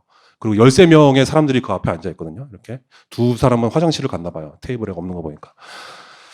그래서 굉장히 길다라는 생각을 했거든요. 그래서 내가 이 장면을 감독님이 저한테 이렇게 찍죠. 그러면 못해도 몇십 미터짜리 트랙을 깔았을 텐데 그 앞에. 그러면 감독님 이거 너무 길어요. 이거 호흡을 이거 다 쓰시려고요? 하면서 반대를 했을 것 같아요. 제가 촬영하는 사람이면. 이거 어떻게 다 쓰시려고 그래요? 그러니까 긍정하는 거예요. 그렇겠죠, 물론. 어디서부터 어디까지 쓰실 건데요? 그걸 정해주시면 제가 그거만큼 찍어드릴게요. 막 했을 것 같은데, 그렇게 그 장면을 길게 이렇게 수평 트래킹을 하신 이유가 어떤, 그 맥락상에서 어떤 지점을 차지하고 있는지. 일단 뭐 그 구로공단에서 일하셨던 분들의 이야기를 들으면서 사실은 어떤 풍경일까, 어떤 노동의 풍경일까, 어떤 모습일까 이런 궁금해서 캄보디아를 간 부분도 있는데 이제 그런 부분을 좀 담고 싶었고요. 그다음에 이제 얘기해 주신 것처럼 사실은 이제 거기 캄보디아는 이제 저 혼자 가서 촬영을 한 거거든요. 그러니까 마트 노동자분들을 찍을 때는 이제 카트 세트장에서 여러 이제 스태프들과 같이 했지만 극영화 찍듯이 했는데 이제 캄보디아 같은 경우 저 혼자 가서 촬영을 한 겁니다. 작은 카메라를 가지고 그 일하는데 아마 그런 거를 세팅을 해놓고 찍을 수가 없잖아요. 아마 더 의심을 하거나 뭐 부담스러워 하니까 그래서 작은 카메라 하나 가서 이제 캄보디아 같은 경우는 찍었고 그 장면 같은 경우도 이제 짐을 실는 이렇게 조그만 카트가 있잖아요. 보통 왔다 갔다 하면서 짐들을 실는 그게 이제 왔다 갔다 해서 제가 그냥 바로 그 상황에서 그냥 부탁을 드려가지고 네. 저를 좀 실어달라. 그래서 이제 그 조그만 한 3만 원짜리 삼각대예요. 그것도 10,000원짜리 삼각대에다 조그만 카메라 들고 이제 그분이 이렇게 천천히 끌고 가는 장면입니다. 그래서 아마 그 자세히 보시면 또 이제 노동자들이 이제 어쨌든 얼굴이 웃는 장면들이 네네네. 있거든요. 막 웃어요. 그게 네. 아마 저의 모습, 그러니까 조금 이렇게 가는 장면을 아마 그렇군요. 보면서 네. 네. 저는 그 쑥스러워서 그 여공들이 쑥스러워서 이렇게 웃는 줄 알았어요. 기계가 막 큰 기계가 지나가니까. 제 모습이 웃겨서 아마 그렇군요. 네. 카트에 실려가시는 모습이 웃겨서. 네. 왜냐면 그 장면이 저도 이제 길다라고 느꼈어요. 근데 이제 길다라고 느끼다가도 이제 이런 건 있었던 거죠. 이제 뭐냐면은 약간 다른 얘기로 가자면은 길어서 주는 또 그게 있어요. 그러니까 그렇죠. 길어서 네. 주는 감정의 게 누적이 있죠. 예를 들자면 다른 영화로 잠깐 얘기를 해볼게요. 디어 헌터라고 옛날 영화 있어요. 베트남전을 다룬 디어 헌터 영화가 되게 길어요. 그게 웃긴 게 내용이 그렇게 긴 영화인데도 불구하고 구조가 되게 단순해요. 앞에 친구가 결혼식하고 결혼식 끝나고 베트남전에 갔다가 돌아와서 애들이 베트남전 때문에 이제 상처를 받았다 이거죠. 그게 다예요. 근데 앞에 결혼식이 거의 1시간이에요. 근데 결혼식에 뭐가 있지가 않아요. 그냥 진짜 거의 결혼식 풍경을 1시간을 그냥 찍어요. 그 로버트 드니로와 그 사람들의 그 풍경을 찍는데 처음 볼 때는 이게 왜 이렇게 긴가 해요. 의미가 없거든요. 어떤 내러티브가 있지도 않아요. 그냥 그 사람들이 결혼식 하면 서로 술 먹고 뭐 축한다 어쩐다 뭐 하는 건데. 근데 그게 3시간 가까이 보다 보면 앞에서 그걸 우리가 1시간 가까이 쳐다보다 보니까 뒤에 붙는 베트남 장면이 엄청난 파괴력을 갖고 와요. 전쟁에 가기 전에 결혼을 하는 애들이에요. 그리고 그 동네에서 태어나 자라서 거기도 이제 노동자죠. 그 노동자의 삶을 살던 공장밖에 모르던 애들이 전혀 이제 해외여행이라고는 가본 적도 없는 애들이 해외를 처음 갔을 때 겪는 게 베트남전인 건데 그러다 보니까 느꼈던 게 이 앞에가 짧았다면 그냥 정보 있잖아요. 결혼식을 했다라는 정보로 끝났다면 이런 파괴력이 안 왔어요. 결혼식이 너무 길다 보니까 그 결혼식이라는 이미지에 이제 짓눌려 있는 상태에서 베트남전의 이미지가 내려오니까 어떻게라는 생각이 드는 거예요. 이 결혼식에 같이 목도했던 모든 이 어떤 친구들과 함께하는 그 이미지가 그러다 보니까 저는 사실 원래 이제 극영화하는 사람들의 습관은 경제성의 원칙에 의해서 왜냐하면 이제 방금 같은 이제 그런 류의 그 어떤 형식적인 것들 뭐냐면 이렇게 내부에서 그러니까 영화 안에서 이런 정보가 있습니다를 정보를 누적시켜서 그래서 이런 결과가 있습니다가 보통의 영화적 방식인데 아예 영화적인 형식 있잖아요. 이게 내가 예를 들어 관객에게 짜증을 유발하기 위해서 일부러 짜증나는 형식을 만드는 거예요. 일부러 길게 찍는 거죠. 뭐 예를 들어 그런 게 많아요. 이렇게 저희 방송을 들으셨다면 저희가 가끔 언급했던 안토니오니의 일식 같은 장면에서 보면은 컨셉이 짜증이기 때문에 일부러 짜증나는 컨셉으로만 찍어놨어요. 그래서 뭐냐면 이 영화적 형식을 통해서 관객이 직접 느끼라는 거예요. 그러니까 짜증이란 정보를 입력하는 게 아니라 나도 짜증나게 만든다라는 건데 약간 그런 기분에서 처음에 길다가 느껴진 거죠. 그러니까 아, 감독님이 원래 생각했던 풍경이란 거 지금 여기 없는 풍경은 뭘까라는 건데 그거는 아마도 여공들이 단체로 우르르 무언가에 집중해서 어떤 스케일감이 필요하다라고 생각했고 근데 그 스케일감을 카메라에 담을 때 그렇다면 이것은 충분히 그 길이를 보장해야 그 스케일감이 나오지 않는가라는 생각을 했지만 그러면서도 이제 또 감독님 방금 작은 카메라였다니까 약간 그런 의미에서 또 좀 이해가는 게 있었어요. 카메라가 크면요. 약간 짧게 찍게 되는 경향이 있어요. 다 담겼다라는 기분이. 근데 내 장비가 좀 그러면은 왠지 더 많이 찍고 싶은 그런 게 기분이 있거든요. 그래서 그런 약간 양가적인 감정도 계신 게 아닌가 제대로 설명한 게 맞나요? 맞다고 해주세요. 아주 잘 설명을 해주셨습니다.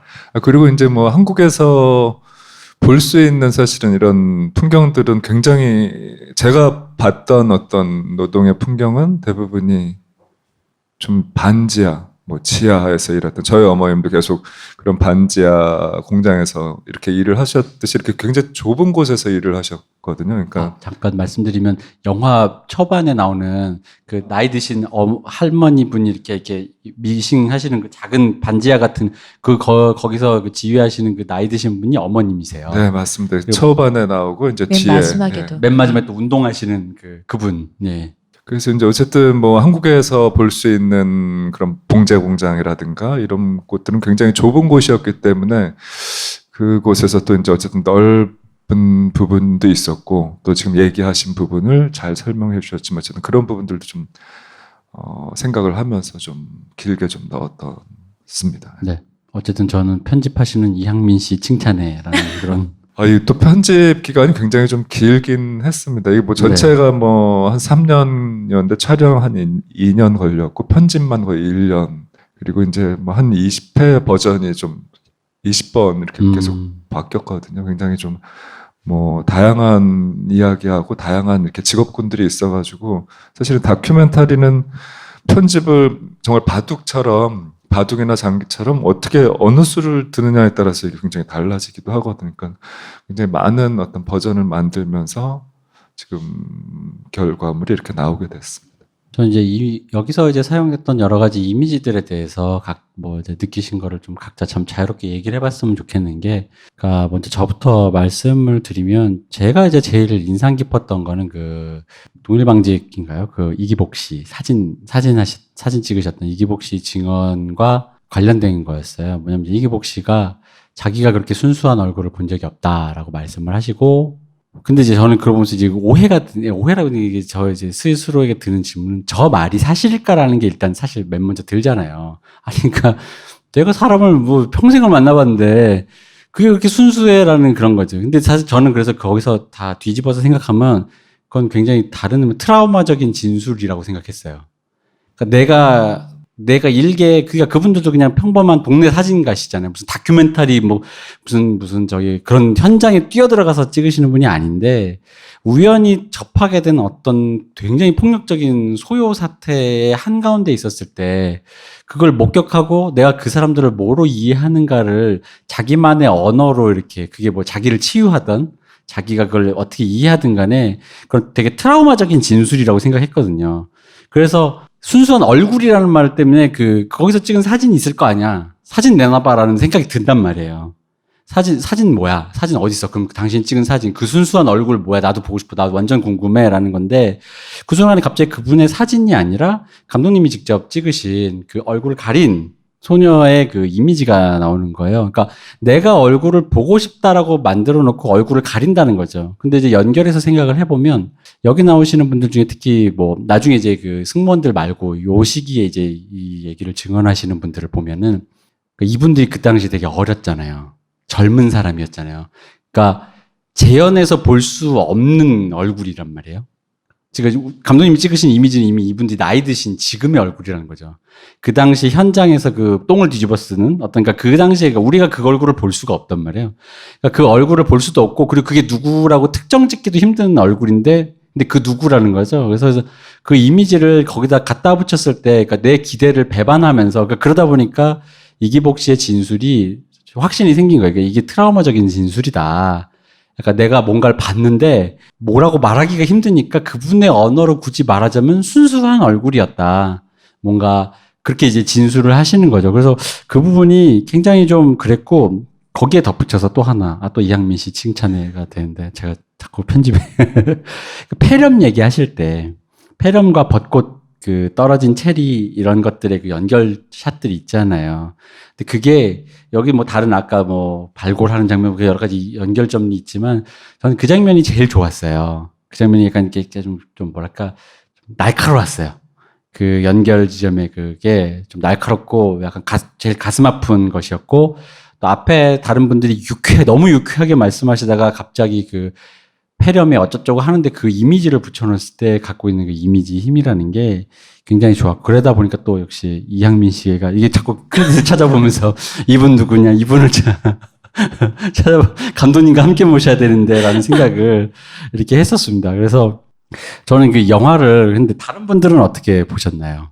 이렇게 이런 이미지에 대해서 뭐 이렇게 생각이 없으신 거예요? 이미지 자체도 되게 이게 연결되면서 이게 이런 거를 은유하는구나라는 걸 많이 표현해 주신 거잖아요. 예를 들면 그 항공기 얘기를 할 때 자살하신 분에 대해서 얘기하기 바로 직전에 그 변기 위에 신발이 올라가 있는 거라든가 네. 그 사람이 죽을 때 보통 신발을 벗고 죽으니까 그런 컷 하나로 다음을 설명해 주시는 게 굉장히 처음에 이게 왜 나오지 했다가 다음에 연결되는 거를 보고 나면 이래서 이렇구나 대단하다라는 생각을 하기도 했는데 저는 이미지도 이미지였는데 그 승무원 분의 얘기를 나오기 바로 직전에 그 삽입하셨던 어떤 장면이 눈을 가리신 분이 연립주택을 더듬어서 가는 씬이었잖아요. 근데 거기서 그때 음향이 구판인 것 같은, 그쵸. 그 소리인, 소리가 굉장히 크게 고조되다가 탁 끊기면서 그 비행기 꼬리가 나와요. 근데 그래서 전 그 앞에 굿에서 쓰이는 그 소리, 이게 여기서 이건 어떤 의미로 넣으셨을까? 그게 궁금했었거든요.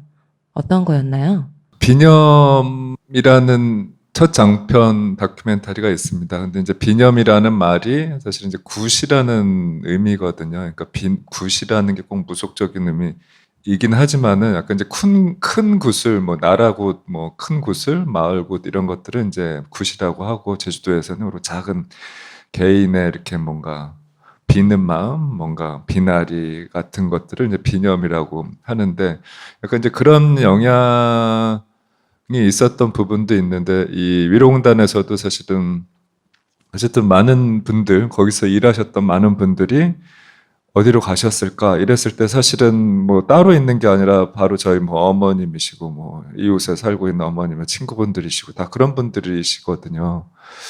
그런 분들이 있는 반면에 또 이제 돌아가신 분들도 계실 거고 그래서 이제 사실은 이제 그 부분은 약간 이제 그 돌아가신 분들을 좀 생각을 하면서 진혼의 의미인가요, 그러면? 약간 그분들이 만약에 이 현실에서 우리를 바라보고 있다면 어떤 모습일까? 뭐 또 이제 그런 의미, 뭐 진혼의 의미도 있지만은 어떤 모습으로 현재 우리를 바라보고 있을까? 이런 것들도 있습니다. 그럼 관련해서 말씀드려보면 제가 계속 이향민 씨를 칭찬했지만 감독님도 이제 저를 모셔놓고 그러니까 잘못 초청하신 것 같아요. 감독님을 칭찬하고 싶은. 그러니까 왜냐면은 아까 그 이기복 씨 전화 통화라도 지금 연결해 볼까요? 그럴까? 감독님의 아까 이기복 씨의 증언, 이제 그 지점에서 이제 얘기를 해보면은, 다른 부분에서도 이제 동일하게 이제 재현되고 있는 게 뭐냐면, 아까 시호님이 말씀하신 그 장면도 그렇고, 그러니까 구체적인 이미지라고 해야 될까요? 그러니까 아마 그 해당 사건에서 해당되는 분명히 그 구체적인 어떤 자극적인, 폭력적인 재현된 이미지들이 있을 거예요. 분명히 사진들이라든가.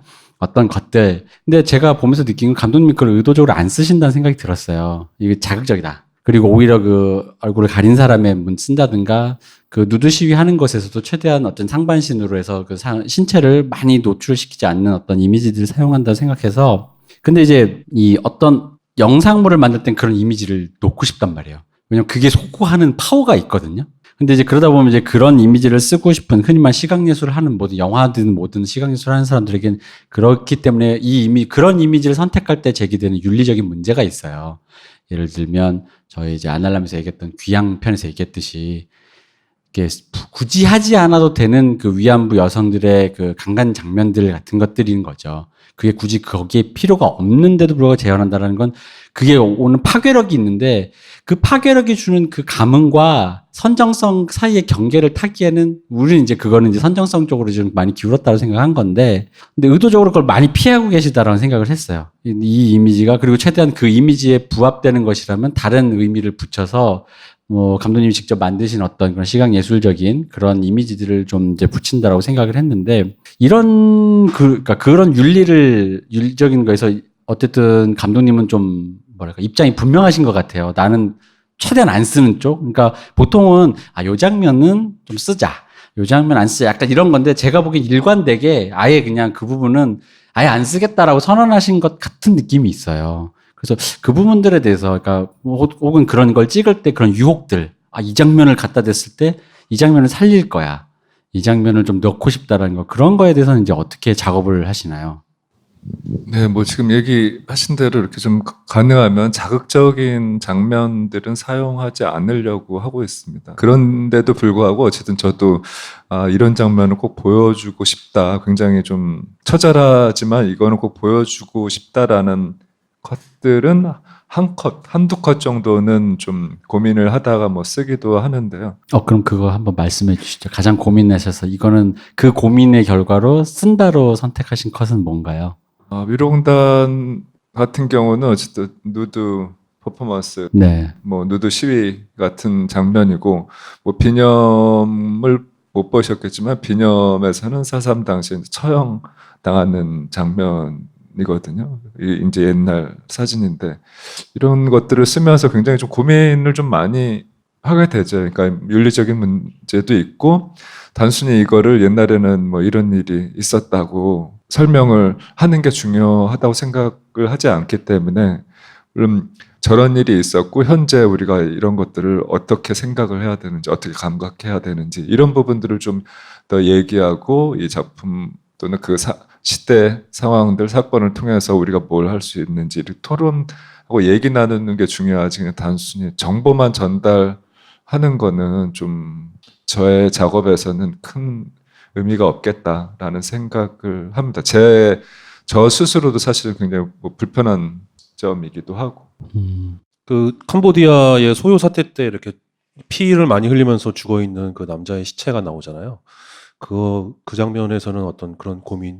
그런 부분은 네, 그런 부분은 이제 좀 힘들지만은 좀 보여줘야 되겠다라는 생각으로 이제 좀. 근데 그런 장면이 너무 배제됨으로 인해서 그러니까 굳이 반드시 자극적인 많이 들어갈 필요는 없지만 그러니까 너무 배제됨으로 해서 보는 사람으로서는 그 인터뷰에 말만 계속 듣다 보니까 정보값이 너무 없어서 좀 너무 불친절하지 않나 영화 자체 다큐멘터리 자체가 그런 생각도 하게 되거든요. 저의 작품이 불친절하긴 한데요. 모든 작품에 친절할 필요는 없잖아요. 그래서 이제 제 작품만큼 좀 불친절하게 해도 괜찮지 않을까 생각을 하고 있습니다. 근데 그 불친절함이라는 게 좀 더 뭐 얘기 드렸듯이 좀 더 고민을 좀 감각하게 고민하게 하고 싶은 부분이 있거든요. 그래서 뭐 비념을 또 예를 들자면 어쨌든 어떤 사건에 어떤 인물이 있을 때 그 인물에 대한 정보를 다 알려주고 얼굴을 뭐 보여주고 한다고 이분들이 영화를 본 다음에 더 고민하고 생각을 할까 그렇지 않거든요. 너무 담백해서 지나치는 부분도 있지 않을까요? 그런 부분 담백하진 않는 것 같아요. 담백하지는 않는 것 같고 그래서 이제 한두 군데 정도는 그런 직접적으로 좀 강하게 좀 보여줄 필요가 있다라고 생각하는 곳이 이제 지금 얘기하신 그 캄보디아. 네. 캄보디아나 이제 누드 시위 장면 정도가 될 것 같습니다. 왜냐면 제가 이제 영화를 보다 보면 약간 독특함을 느꼈던 게, 그러니까 보통의 다큐멘터리스트들을 모두가 다 그렇진 않겠지만 제가 목격해왔던 다큐멘터리스트들은 스타일마다 서로 다르겠지만 대상과 좀 거리를 많이 두려고 하거나 그 유지를 하려고 한다라는 그 거리에서 오는 긴장관계를 유지함으로써 그러니까 나랑 너무 친해도 좀 그렇고 나랑 너무 안 친해도 그렇고라는 어떤 그런 건데 저는 좀 이 영화에서 느꼈던 인상은 감독님이 인터뷰를 하고 계시는 대상과 기꺼이 친하다? 이 사람들 이걸 뭐라고 표현할까? 이게 좀 오글거린다는데 이 사람들을 품는다, 이 사람들과 좀 기꺼이 같이 이렇게 같은 어떤 우리의 그 일원이다라는 느낌으로 대한다라는 인상이 있어요. 그러니까 그 뭐 예를 들어 그런 일이 어떻게 있었습니까?라고 질문한다기보단 정말 많이 친해져서 어땠어요?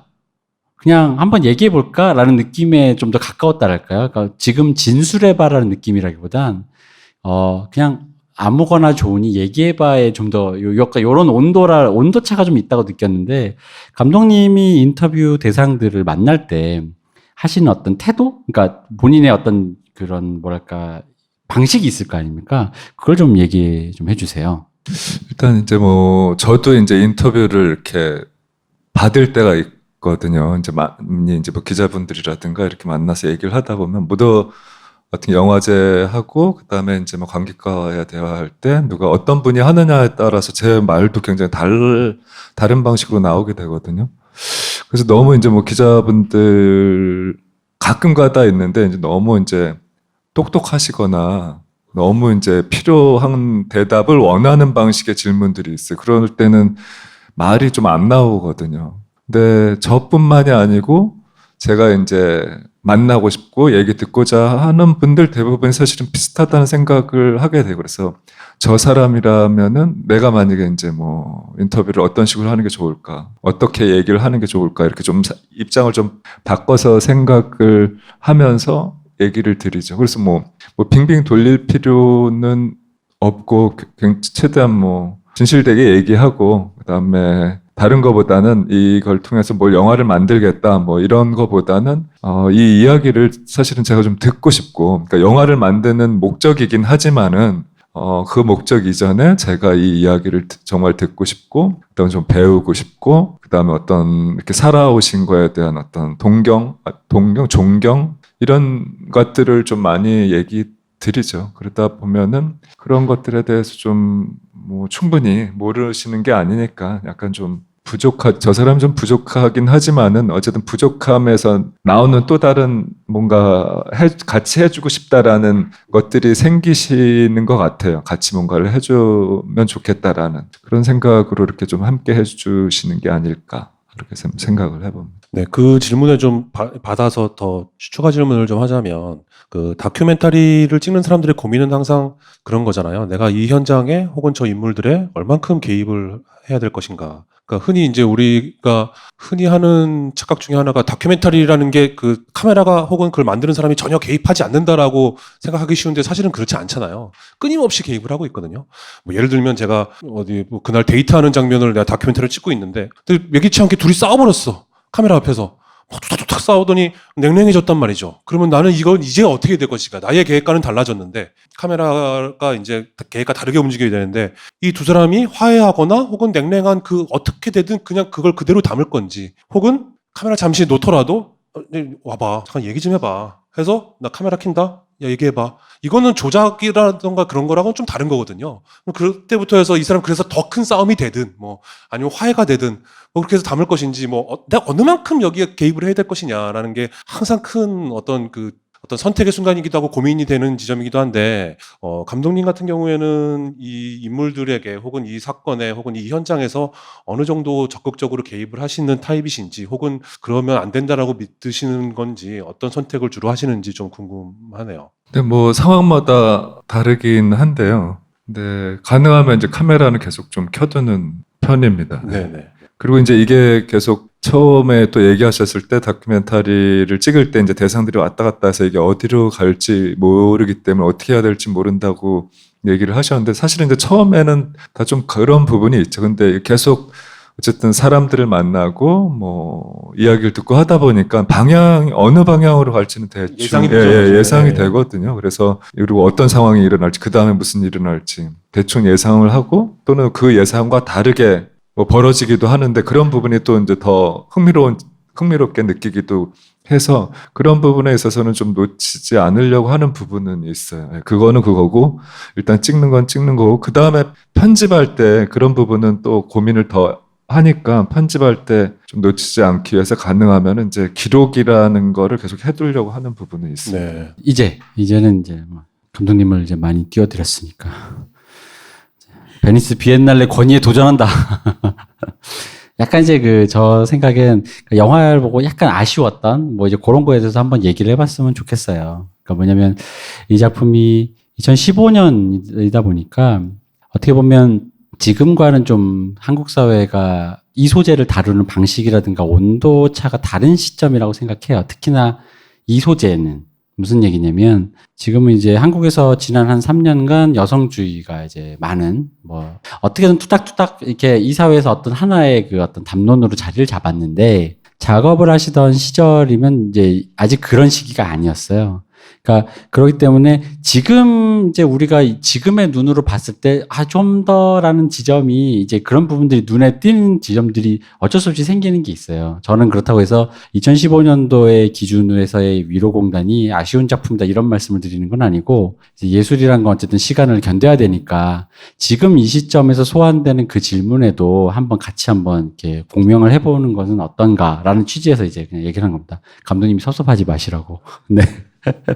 그래서 왜냐하면 이제 저는 그런 건 있습니다. 그러니까 마지막에 이제 자막을 넣으셨잖아요. 어머니와 이제 다른 여성분들을 위해 이제라고 하셨는데 자막도 영화의 일부니까 여태까지 그 모든 영화를 쭉 보다가 마지막에 그 자막을 보게 되면서 필연적으로 소환되는 게 있어요. 뭐냐면은 어머니를 찍으셨고 어머니라는 것 그런데 이제 감독님은 또 남성이고 아들이고 그리고 게다가 이제 그러다 보면 이제 어떤 구조적으로 이제 소환되는 질문들이 있는 거예요. 저는 물론 감독님이 뭐랄까 이 영화를 일단 요거는 전제를 하고 넘어갈 필요가 있는 거예요. 그러니까 보통 영화라는 건 카메라는 굉장히 관음적인 매체라 카메라에 유혹이 있어요. 그러니까 무슨 대상을 찍으면 그리고 그 사람이 무슨 발언을 하면 더 듣고 싶고 더 캐내고 싶은 건 맞아요. 그건 카메라가 강제하는 거예요. 카메라가 이 사람의 말을 하면 이 사람 요 얘기를 하면서 그걸 더 캐물고 싶고 그것들을 연결해 놨을 때 그것들이 직조해내는 그런 어떤 감정적인 맥락들이 있어요. 또 직조란 말을 썼네. 이런 말씀은 안 되는데. 어쨌든.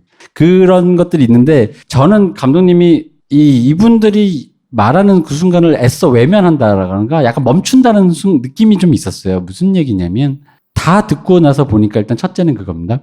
그 감독님이 아들로서 혹은 어머니를 기린다고 하다 보니까 그럼 전체에 수렴되는 것은 여성 노동자에 대한 것을 내가 어떻게 바라보고 있는가. 저기 감독님이 다른 인터뷰에서 보면 다른 여성 운동가에서 아들의 시선이다 이렇게도 말씀을 하셨는데 저는 그 정도까지 과격한 건 아니지만 그러니까 이런 거니까 그런 어떤 구조적인 것 있지 않습니까? 감독님은 아들이고 남자고 이제 여자 형제도 계시잖아요. 그리고 어머니를 바라보고 그러니까 이런 구조적인 문제에서 여성을 바라본다라는 것은 어쨌든 여성인 본인이 여성이 아니기 때문에 필연적으로 있는 한계가 있고 그걸 어떻게 뛰어넘거나 어떻게 의식을 하고 계시는지가 궁금해진 거예요. 마지막 장면에서. 그래서 그걸 좀 여쭙고 싶습니다. 네, 굉장히 좀 어려운 질문인 것 같습니다. 사실 위로공단을 개봉하고 뭐 많은 이야기들이 있었지만 지금 이런 어떤 여성주의 시각에서의 이야기도 좀 있었고 좀 뭐 비판적인 얘기도 해주시긴 했거든요. 근데 이제 그런 부분은 뭐 말씀하신 대로 이제 남성으로서 또는 뭐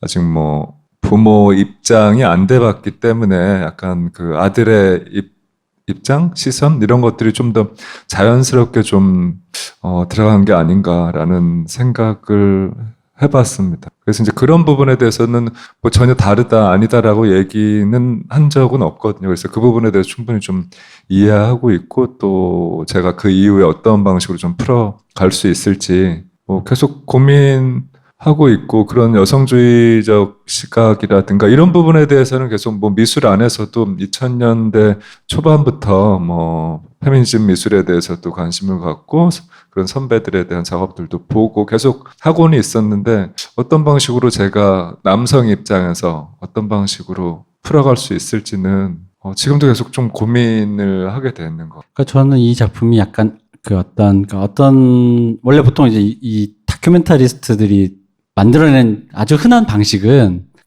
어떤 사안을 통해서 이제 구조주의적인 거죠. 그러니까 작은 사안을 통해서 어떤 이 사람들이 처한 현실의 구조라든가 이런 걸 탐사하는 쪽에 많이들 보셨을 거예요. 그런 거예요. 어떤 사람 인터뷰하면서 예를 들어 노동자 이렇게 인터뷰하면 노동 현실이 뭐 어떻게 되고 비정규직이 제도가 어떻게 되고 이 제도는 누가 만들었으며 뭐 역사가 어떻고 이제 이런 건데 제가 느낀 거는 약간 감독님은 아카이브를 만드시려는 것처럼 느꼈어요. 그러니까 이걸 여기 담아놓겠다 그냥. 내가 여기에 이 사람들이 말하는 거를 하나 더 나가서 여기서 원래 보통 다큐멘터리는 그렇게 하죠. 여기서 나아가서 어떤 구조, 이 사회의 구조, 여성으로서의 구조 이런 건 뭐 감독님이 애써 스킵하신 건지 모르겠지만 그런 느낌이 있었어요.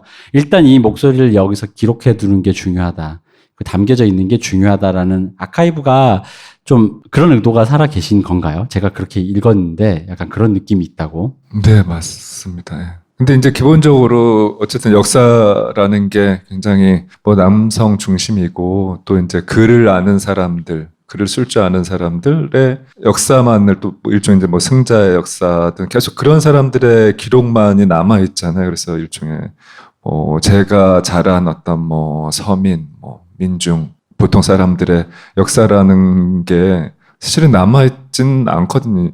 지금이야 이제 그런 목소리들을 낼 수 있고 자기 이야기를 계속 이렇게 올릴 수 있는데, 근데 물론 올리곤 있지만은 어쨌든 이런 자기 표현을 못하는 분들의 얘기라든가 이런 개인들의 역사들, 그게 이제 노동자고 뭐 또 돌아가신 분들이고 이런 분들의 역사를 어떤 식으로 만들 수 있을까 이런 고민들을 하면서 어쨌든 뭐 미술로서 기록해 놓을 수 있는 것들이 뭘까를 계속 했던 것 같아요. 그래서 이제 나름은 어쨌든 계속 뭐 기록이라는 거를 계속 적기도 하고 이미지를 수집하기도 하고 그걸 통해서 작품을 만들기도 하는데 뭐 이 영화뿐만이 아니고 영화가 이제 더 그랬지만은 이 이미지 그 시대의 상황들을 이렇게 기록해 놓는 게 굉장히 의미가 있다고 생각을 했거든요. 그게 사실은 이제 뭐 좀 더 뭐 한 100년 전, 200년 전으로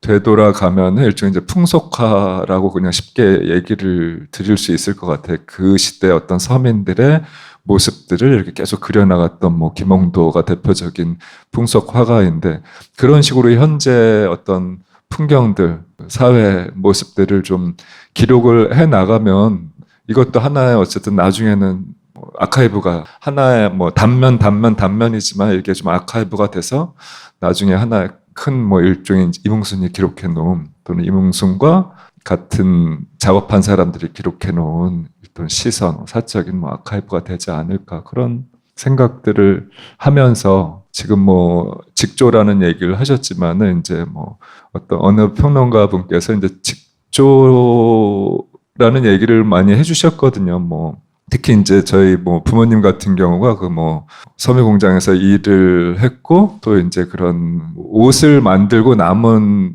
짜투리라고 해야 될까요? 이런 것들을 많이 저도 이제 자연스럽게 보게 된 부분이 있으면서 그런 어렸을 때 본 이미지들이 굉장히 남겨져 있는 것 같아요. 뭐 어머님 뭐 옷에 묻어있던 뭐 실밥이라든가 그런 뭐 짜투리 천이라든가 또는 계속 옷을 만들 때 어떤 직조의 어떤 느낌들이 그래서 이제 작업을 할 때도 사실 이제 그런 하나의 옷을 딱 만들어 놓는 게 아니라 한 부분 또는 그런 뭐 짜투리 천으로 이렇게 좀 이어 만드는 그런 뭐 조각보 같은 그런 나중에 이제 좀 작업 형식으로 좀 하고 있지 않나 이런 생각을 좀 해봅니다. 그래서 그 아카이브라는 관점에서 보면 전 좀 그래서 약간 아쉬운 게 뭐였냐면 이 영화가 조금 더 길었어야 되는 게 아닌가. 이따미 준의 바다와는 좀 반대로. 그러니까 그 영화는 좀 짧아야 돼. 근데 이 영화는 좀 길었어야 되는 게 아닌가라는 생각이 좀 있었어요. 그리고 또 하나는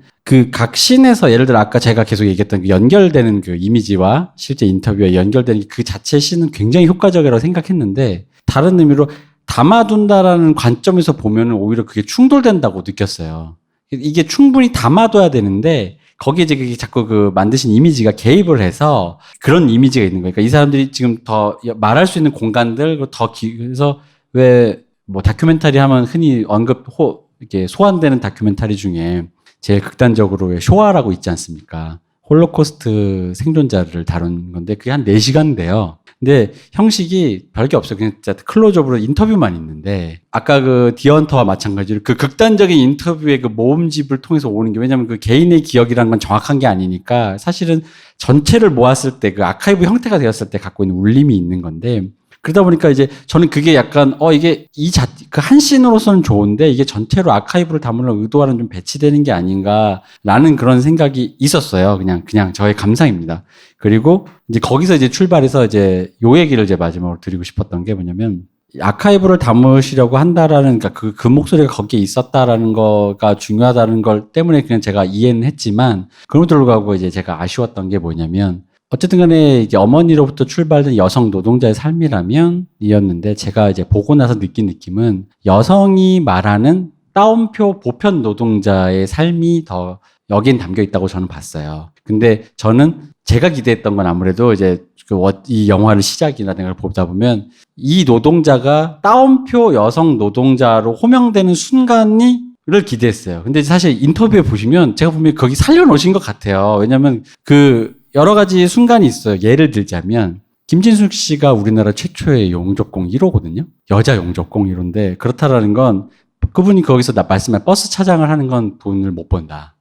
그럼 그 당시에 이제 용접공을 한다는 건 남초지 세계라는 거죠. 남초의 직업. 근데 그럼 여초의 세계에 있다가 버스 차장은 다 여자니까요. 여초의 세계에 있다 남초 직업군으로 굳이 갈아타려고 하는 것은 아무리 유추해보면 쉽게 유추할 수 있겠죠. 그게 임금차 격차에서 오는 부가가치가 거기가 더 높다라는 거기 때문에 내가 길을 쓰고라도 거기에 자격증을 따서 그 세계에 들어갔다. 이제 그런 얘기가 있거든요. 예를 들어 또 승무원 같은 경우도 승무원이 꾸밈노동한다, 성희롱한다라는데 이제 사실 그 순간이 여성 노동자로 호명되는 순간인 거예요. 그러니까 따옴표 여성입니다. 여성이라는 그게 아니라 따옴표 여성으로 했을 때 무슨 얘기냐면 왜 한국에서는 특히 유별나게 젊은 어떤 어느 정도 외모가 준수한 여성을 승무원으로 하게 되는 그런 미소진이적인 경향이 있는데 예를 들어 그걸 이제 흔히 보통 이렇게 설명하잖아요. 여성들이 좀 더 뭐 친화력이 강하고 부드럽게 하고. 근데 그게 교육의 힘인 건지 DNA의 힘인 건지 우리는 모르겠지만 보통 이제 여성주의 일각에서는 그것은 이제 교육의 사회가 하는 압력의 일환이다라고 얘기는 하는데 판단을 어디로 하든 간에 어쨌든 이거 가치 판단을 넘어서서 저는 그 순간이 좀 중요한 지점이 아니에요. 제가 기다렸던 순간은 사실 그런 순간이었던 거거든요. 이 사람들이 여성으로 호명되는 여성 노동자라는 그 구체성을 띠는 순간이었는데 그 순간이 이상하게 이제 약간 지나갔어요. 그리고 그냥 다시 보편적인 노동자의 삶이라는 거죠. 그러니까 예를 들어 김진숙 씨가 대공분실에 끌려간 건 비극적이지만 여성 노동자라는 것에서 느껴지는 것은 저는 아니라고 보거든요. 대공분실 뭐 혼자만 간 건 아니니까. 그렇다고 김진숙 씨가 그거를 폄훼하는 게 아니라 그러니까 그게 아니라 오히려 다른 부분들 여성으로서 따옴표 여성 노동자로서 가지고 있을 수 있는 그 지점들이 조금 좀 모자르지 않았나. 라는 생각이 전 좀 있었어요. 그래서 다 보고, 조금 더 이 얘기가 길어졌어야 하는데, 왜 이렇게, 여기서, 그러다 보니까 제가 아까 그런, 좀 더 길었어야 하지 않느냐. 아직 왜 좀 안 깁니까? 막 이런 거 있었거든요. 그 인사는 마네킹은 왜 여성인가? 내비 목소리는 왜 여성인가? 이런 것들이 흔적이, 그런 게 있어요. 있는데, 그리고 서비스 노동자를 상징하는 건 왜 여성인가? 여성으로 호명되는 순간들이 이제 도대체 이 영화 안에도 이미지가 있는데, 그래서 이 왜 여성으로 호명되는가라는 지점을, 물론 이제 저는 아까도 말씀드렸지만, 그건 카메라의 유혹과도 관계된 거라, 이런 식의 형식을 떴을 때 그런 구조를 나타내고자 하는 게 보편적인 영화의 언어의 스타일이다, 레퍼런스다 보니까 그 부분을 약간 지양하신 건 있는 것 같아요. 그래서 나는 그런 구조를 밝히는 사람이 아니다. 나는 여기에 이 목소리를 담는다에 좀 더 포커스를 맞추셨지만 그럼에도 불구하고 그러다 보니까 어쨌든 간에 원래 말씀하셨던 위로공단에서의 그 여성 노동자를 다룬다라는 것에서 여성이라는 부분이 조금은 그러니까 여기서 말하는 여성은 젠더로서 여성인 거죠. 그러니까 그 사람이 섹슈얼리티가 여자인데 뭐 노동자인데 내가 여자다 이런 얘기가 아니라요. 그 사람이 특수한 여성으로서의 구체성이 호명되는 순간이 조금 없다라는 게 제가 좀 아쉬웠어요. 그래서 그러니까 지금 이 대표님 되게 돌려서 이렇게 말씀하셨는데 그냥 간단히 저도 똑같은 느낌이 있거든요. 되게 다이렉트하게 말씀드리면 이게 그냥 노동자 그 당시에 굉장히 억압받았던 노동자 일반에 대한 얘기지 다만 그게 여성들의 입을 통해 나올 뿐이지 이게 여성 노동자들에 대한 얘기냐라는 비판과 맞닿아 있는 것 같아요. 그래서 개봉 당시에도 그런 말씀들을 혹시 들으셨을 것 같기도 해요. 제 느낌에 그런 걸 질문하는 사람들이 있지 않았을까. 이게 어떻게 아니 강도님은 여성 노동자의 이 영화를 바친다고 하셨는데 이 영화는 그냥 노동자들에 대한 얘기인데요. 이게 꼭 김진숙 씨가 아닌 어떤 전태일도 똑같은 고민을 했고 그냥 남자도 여자도 그게 아니라 그냥 계급적인 노동자에 대한 얘기인데 왜 꼭 여성이라는 네임택을 하셨어요라고 비판을 하시는 분들도 있지 않았을까라는 생각을 저도 했거든요. 뭐 어떻게 생각을 하시는지. 유머로 돌파하시면 됩니다. 네, 뭐 아까 조금 전에 뭐 얘기 드렸듯이 이제 저의 그 약간 취약한 부분이라고 생각을 하고 뭐 얘기해 주신 대로 어떤 여성주의, 여성주의 시각이나 또는 영화적인 영화 예술에 있어서 어떤 미학적 성취 그런 것들은 좀 생각을 안 했어요. 보다는 사실은 어쨌든 계속 일을 해오신 분들의 이야기를 좀 더 좀 많이 들려드리고 싶었고 또 그럼 이 안에서도 그러면 여성 노동자, 여성은 어떤 위치일까 생각을 했는데 뭐 여러 가지 그 안에서도 되게 또 복잡한 지점들이 있었거든요. 또 이제 얘기하고 싶은 부분들도 있었는데 얘기 못한 부분도 있고 사실 또 여성 노동자들이 지금도 마찬가지인데 여성 노동자는 여성이라고 생각을 안 하는 것 같았어요. 그러니까 여성 노동자가 어떤 젠더적인 입장에서 여성, 남성의 무성의 존재로 존재해 왔던 것 같아요. 그리고 이제 그게 지금도 크게 다르지 않다라는 것들이 좀 많이 느껴졌고 그런 부분을 또 얘기를 하려면은 사실은 이 이후에 또 다른 작품들이 계속 이렇게 좀 나와주길 좀 바라는 부분도 있지. 이 작품을 다 할 수는 없으니까 네. 저는 어쨌든 이 작품이 어쨌든 이 여성 노동, 그러니까 구로공단에서 일하셨던 분들의 이야기를 담는데 좀 더 좀 다양하게 이렇게 담은 작품들이 있나 봤을 때 없더라고요. 그래서 이게 뭐 다른 것보다는 약간 이제 우리가 흔히 그냥 알고 있는 여성 노동자들의 어떤 백과사전 정도만 돼도 좋겠다. 그래서 좀 그 정도에서 멈추지 않았나 생각을 해봅니다. 그럼 그 말씀은 그러니까 노동자 지금 말씀은 노동자와 여성을 나눠서 생각한 게 아니고 그냥 풀네임으로 여성 노동자 그냥 얘의 얘기를 듣고 그 여성 노동자라는 그 정말로 이게 따옴표 여자도 아니고 따옴표 노동자도 아닌 따옴표 여성 노동자의 말을 듣고 아카이브를 쌓고 싶었다 그 말씀이신 건가요? 좀 더 가까울 것 같습니다. 제가 그게 그럼에도 불구하고, 그러니까 왜냐면 이제 감독님이 찍은 형식적인 지점이 사실은 되게 그 보편적인 레퍼런스가 좀 많이 있는 그런 웰메이드 다큐의 형식이 좀 있어요. 단지 이제 거기서 좀 더 유기적인 것은 감독님의 시각적인 어떤 작업이 좀 더 이제 재현이 되어 있다라는 건데, 그러다 보니까 그 감독님의 의도를 캐치를 했음에도 불구하고 그 형식이 강제하는 게 있어요. 여기에서 이게 지금 이 형식을 따라가다 보면 이 다음에 그 얘기가 나올 거야라는 어떤 그런 그것들이 있는데, 기대하게 만드는 게 그죠. 있잖아요. 그러니까 그 형식이 강제하는 것이 그 감독님이 원래 의도랑 약간 배치된다고 느꼈어요. 그래서 왜 이 얘기가 안 나왔지? 그런데 마지막에 이제 그러니까 결국은 수렴해서 보자면, 마지막에 자막을 아까 그 얘기를 했는데 자막에서 다시 수렴해 보자면 결국 그 말씀이, 그러니까 이건 아카이브다라는 것에 이제 거기까지 이해를 했지만, 그러다 보니까 이제 그 형식에 대한 아쉬움이 좀 이제 남아버렸던 거죠. 왜 영화가 일반적인 다큐멘터리스트는 보통 이제 탐사보도 이런 쪽이다 보니까, 아까도 말씀드렸지만 감독님 되게 그 뭔가 그 인터뷰이들에게 굉장히 온정적이고, 그리고 그분들의 그 뭐랄까 말씀에서 가치라든가 윤리를 따지시지 않으시잖아요. 그러니까 이 사람 말이 진짠지, 이 사람 말이 뭐 너무 편향된 얘기인지 그런 걸 따지시는 게 아니라 그냥 그 자체에 말한다라는 발화를 중요시한다고 생각을 하니까, 그래서 저는 사실 그 부분이 아쉬웠기 때문에 그 비엔날레 권위에 도전하면서 감히 비엔날레가 상을 준 영화에 내가 이제 한번 도전해봤다 뭐 이런 차원에서 자 이제 이렇게 말씀을 좀 들어봤습니다. 그래서 이 영화를 이제 사실 뭐 많은 얘기를 한 것 같으면서도 또 많은 얘기를 안 한 것 같아요. 왜냐면은 이게 제가 사실 이 영화에서 좀 더 많이 듣고 싶었던 것들이 많았었어요. 특히 그 YH나 동일방적 같은 경우는 이거보다 더라는 기분이 있었었는데, 그게 좀 우리가 알고 있는 수준에서 좀 끝난 기분이 좀 있었거든요. 그러니까 동일방식이 그냥 그런 일이었다. 이렇게 뭐 인분 사건이 있어도 뭐 이렇게 YH가 이렇다. 그런데 그러다 보니까 그럼 다음 작품은, 그러니까 그런 구조적인 의미에서의 그걸 밝히시는 것들은 여전히 관심이 없으신 건가요?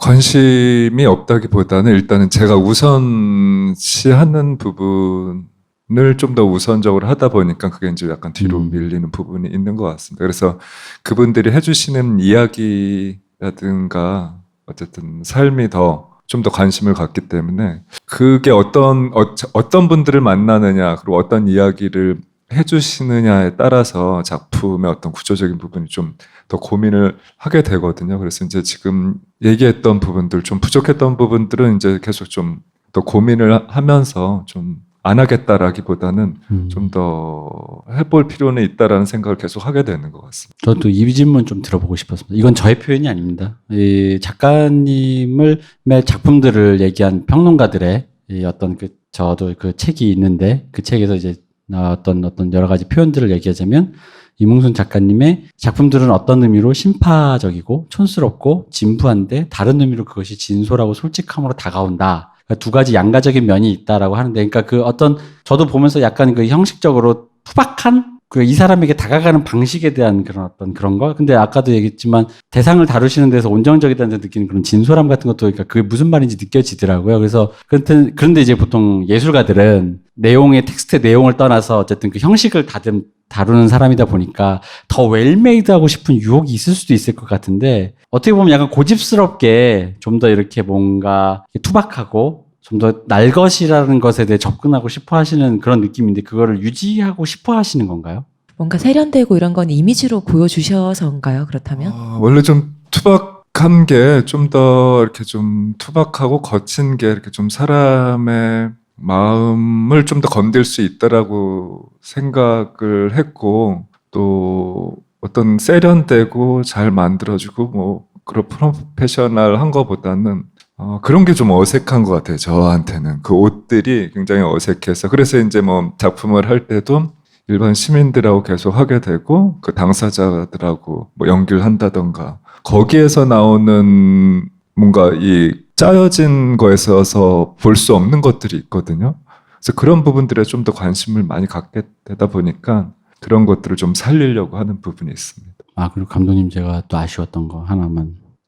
사실 캄보디아 노동자에게 한 질문 중에 이걸로 얼마 살 수 있냐라는 질문이 사실은 그게 좀 뭐랄까 질문에 그걸로 보면 좀 너무 오래된 질문이에요. 그러니까 이게 20년 전 다큐멘터리스트가 제3세계 가서 하는 질문 같아가지고 왜 이 질문을 내셨지라는 생각이 좀 있었어요. 그래서 그러다 보니까 처음에는 오해가 있었어요. 뭐냐면 예를 들어 뭐 이걸 제일 쉽게 오해하는 방법은 이거예요. 제가 이제 여러분들의 그 길을 제시해드리면 그러니까 흔히 말하는 뭐 잘 사는 나라 사람, 잘 사는 남성, 잘 사는 세계, 여기보다 잘 사는 세계의 남성이 가서 너의 그 격차를 확인시켜준다라는 의미의 질문. 그러다 보니까 20년 전에 이제 서구의 백인 그런 다큐멘터리스트들이 제3세계 가서 이제 쇼킹 아시아적인 걸 할 때 했던 질문이다 보니까 저는 이제 그 질문을, 근데 그거 말고 다른 질문도 하셨을 것 같은데 굳이 그걸 넣으신 게, 저 그래가지고 좀 궁금했거든요. 이건 방금 말씀드린 그 약간의 그 투박함? 그러니까 이 질문과도 좀 맥이 좀 닿아있다고 좀 보거든요. 굳이 이거를, 왜냐면 질문이 또 한 두세 개밖에 이렇게 계속 돌아가지 않아가지고 다른 걸 하셨을 것 같은데 이걸 선택하신 이유가 뭔지 궁금합니다. 일단은 그 김진숙 선생님이 얘기한 부분하고 좀 맞닿아 있는 부분이 있었거든요.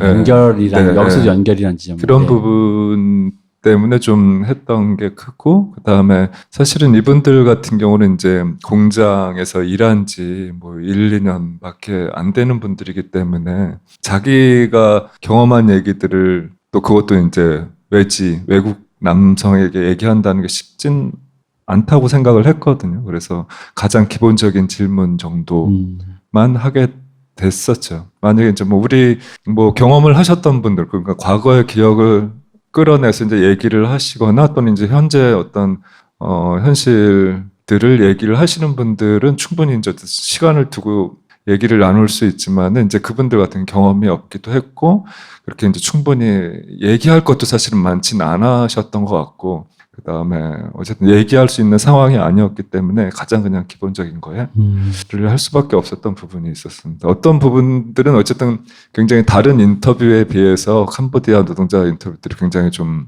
다르다, 톤이 너무 다르다라고 하는데 어쨌든 그런 이유와 사정이 있었습니다. 이 책이 빨강, 파랑 그리고 노랑이라는 책입니다. 이게 이제 작가 연구라고 하는 작가 연구인데요. 이게 이 책 하나가 통째로 작가님에 대한 얘기예요. 작가님의 모든 책과 다른 여러 평론가님들이 적으신 책인데 저도 우연히 이문수 작가님과 이런 걸 한다고 그래가지고 제가 알고 계시던 큐레이터님이 좀 더 많은 정보를 주시겠다면서 이걸 이제 저에게 선물해 주셨는데 그래서 제가 이제 여기서도 읽고 이제 참고를 했고 감독님을 어떤 비판하려는 그런 건 다 여기서 나온 거다. 제가 한 게 아니다. 이렇게 해서 오해를 하지 않으셨으면 좋겠습니다. 근데 뭐 그렇습니다. 질문하시죠. 예, 저 짧게 마지막 저도 궁금했던 거 하나. 이 영화를 보면 나레이션을 전혀 쓰지 않거든요. 보통 이제 다큐멘터리에서 나레이션을 많이 쓰는데 다큐멘터리에서의 나레이션이 사실은 잘 쓰면 정말 좋은 도구고 못 쓰면 정말 후지게 만드는 그 작품을 이렇게 양날의 검 같은 거잖아요. 근데 나레이션을 전혀 동원하지 않았던 게 그게 뭐 좋다 나쁘다를 떠나서 굉장히 인상적이었어요. 그래서 나레이션을 이렇게 혹은 나레이터 혹은 나레이션을 이렇게 완전 배제한 어떤 이유가 있는 건지 좀 궁금합니다. 일단은 뭐 첫 번째로 모든 분들이 그러실 거라고 생각을 하는데 자기 얼굴이 이렇게 뭐 화면에 나오는 거 사실은 쑥스럽잖아요. 그럼 목소리를 녹음해 놓고 들어도 쑥스럽고 이상하고 저도 이제 그런 부분에서 시작을 했고요. 이제 본인의 나레이션을 만약에 하게 된다면 그 목소리가 너무 이상하니까 그런 시기에. 그럼 이제 성우라던가 다른 방법도 있잖아요. 그렇죠. 그것도 이제 전문 또 성우분이 또 들어오시는 거기 때문에 그런 부분들도 좀 아까 얘기했잖아요. 그건 너무 프로페셔널한, 너무 좀, 매끄러운. 만드는 너무 방식이 이렇게, 좀 예. 다르고.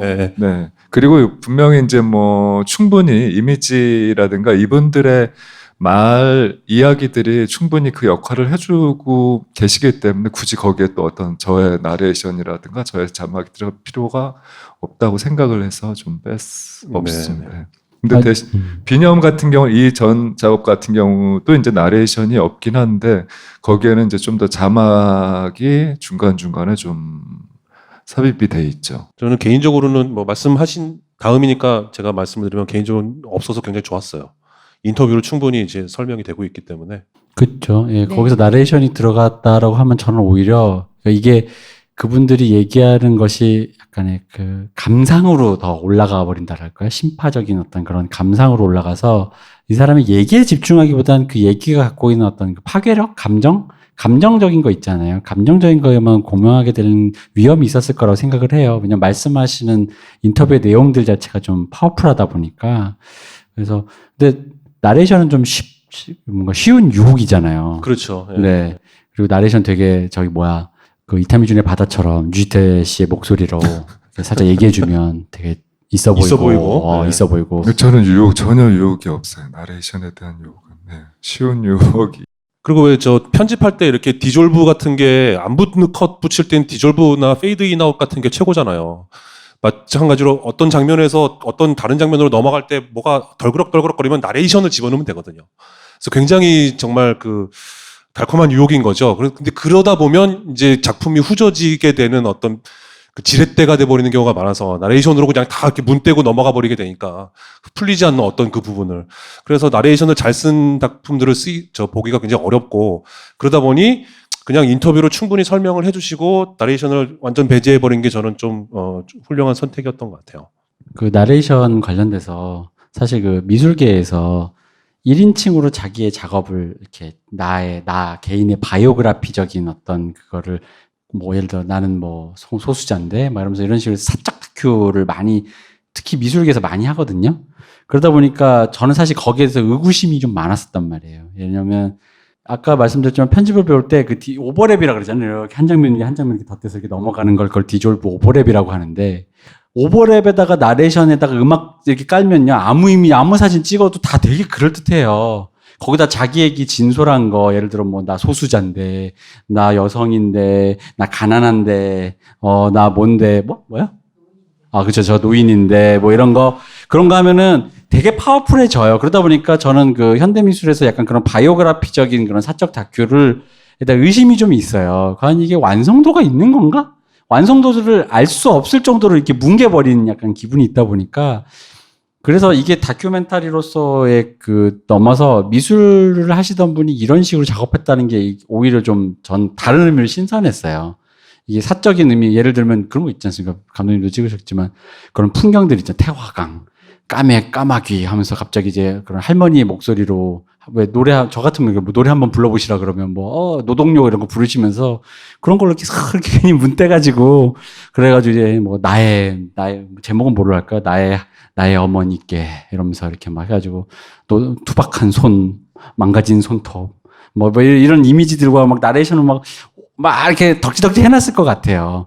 그러다 보니까 이 유 교수님이 질문하신 게 심플하게 질문하셨지만 되게 신선한 지점이었고, 다른 사람들이 오히려 하시던 작업과 좀 다른 길로 가신 게 아닌가라는 거, 그게 오히려 좀 더 유니크하게 좀 받아들인 것 같고요. 자, 그럼 여기서 드디어 오랜만에 저도 이걸 해보는군요. 부산국제영화제 배지에 담겨 있는 이 말을 해보다니.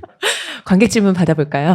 드디어 시간은 없지만 한 네. 몇 분만 질문을 받아보겠습니다. 제가 저는. 전에랑은 다르게 그래도 이번 작품은 함께 보시고 감독님을 모셨으니까 또 감독님께 네, 그쵸. 직접 여쭤보고 싶은 게 있으실 것 같아요.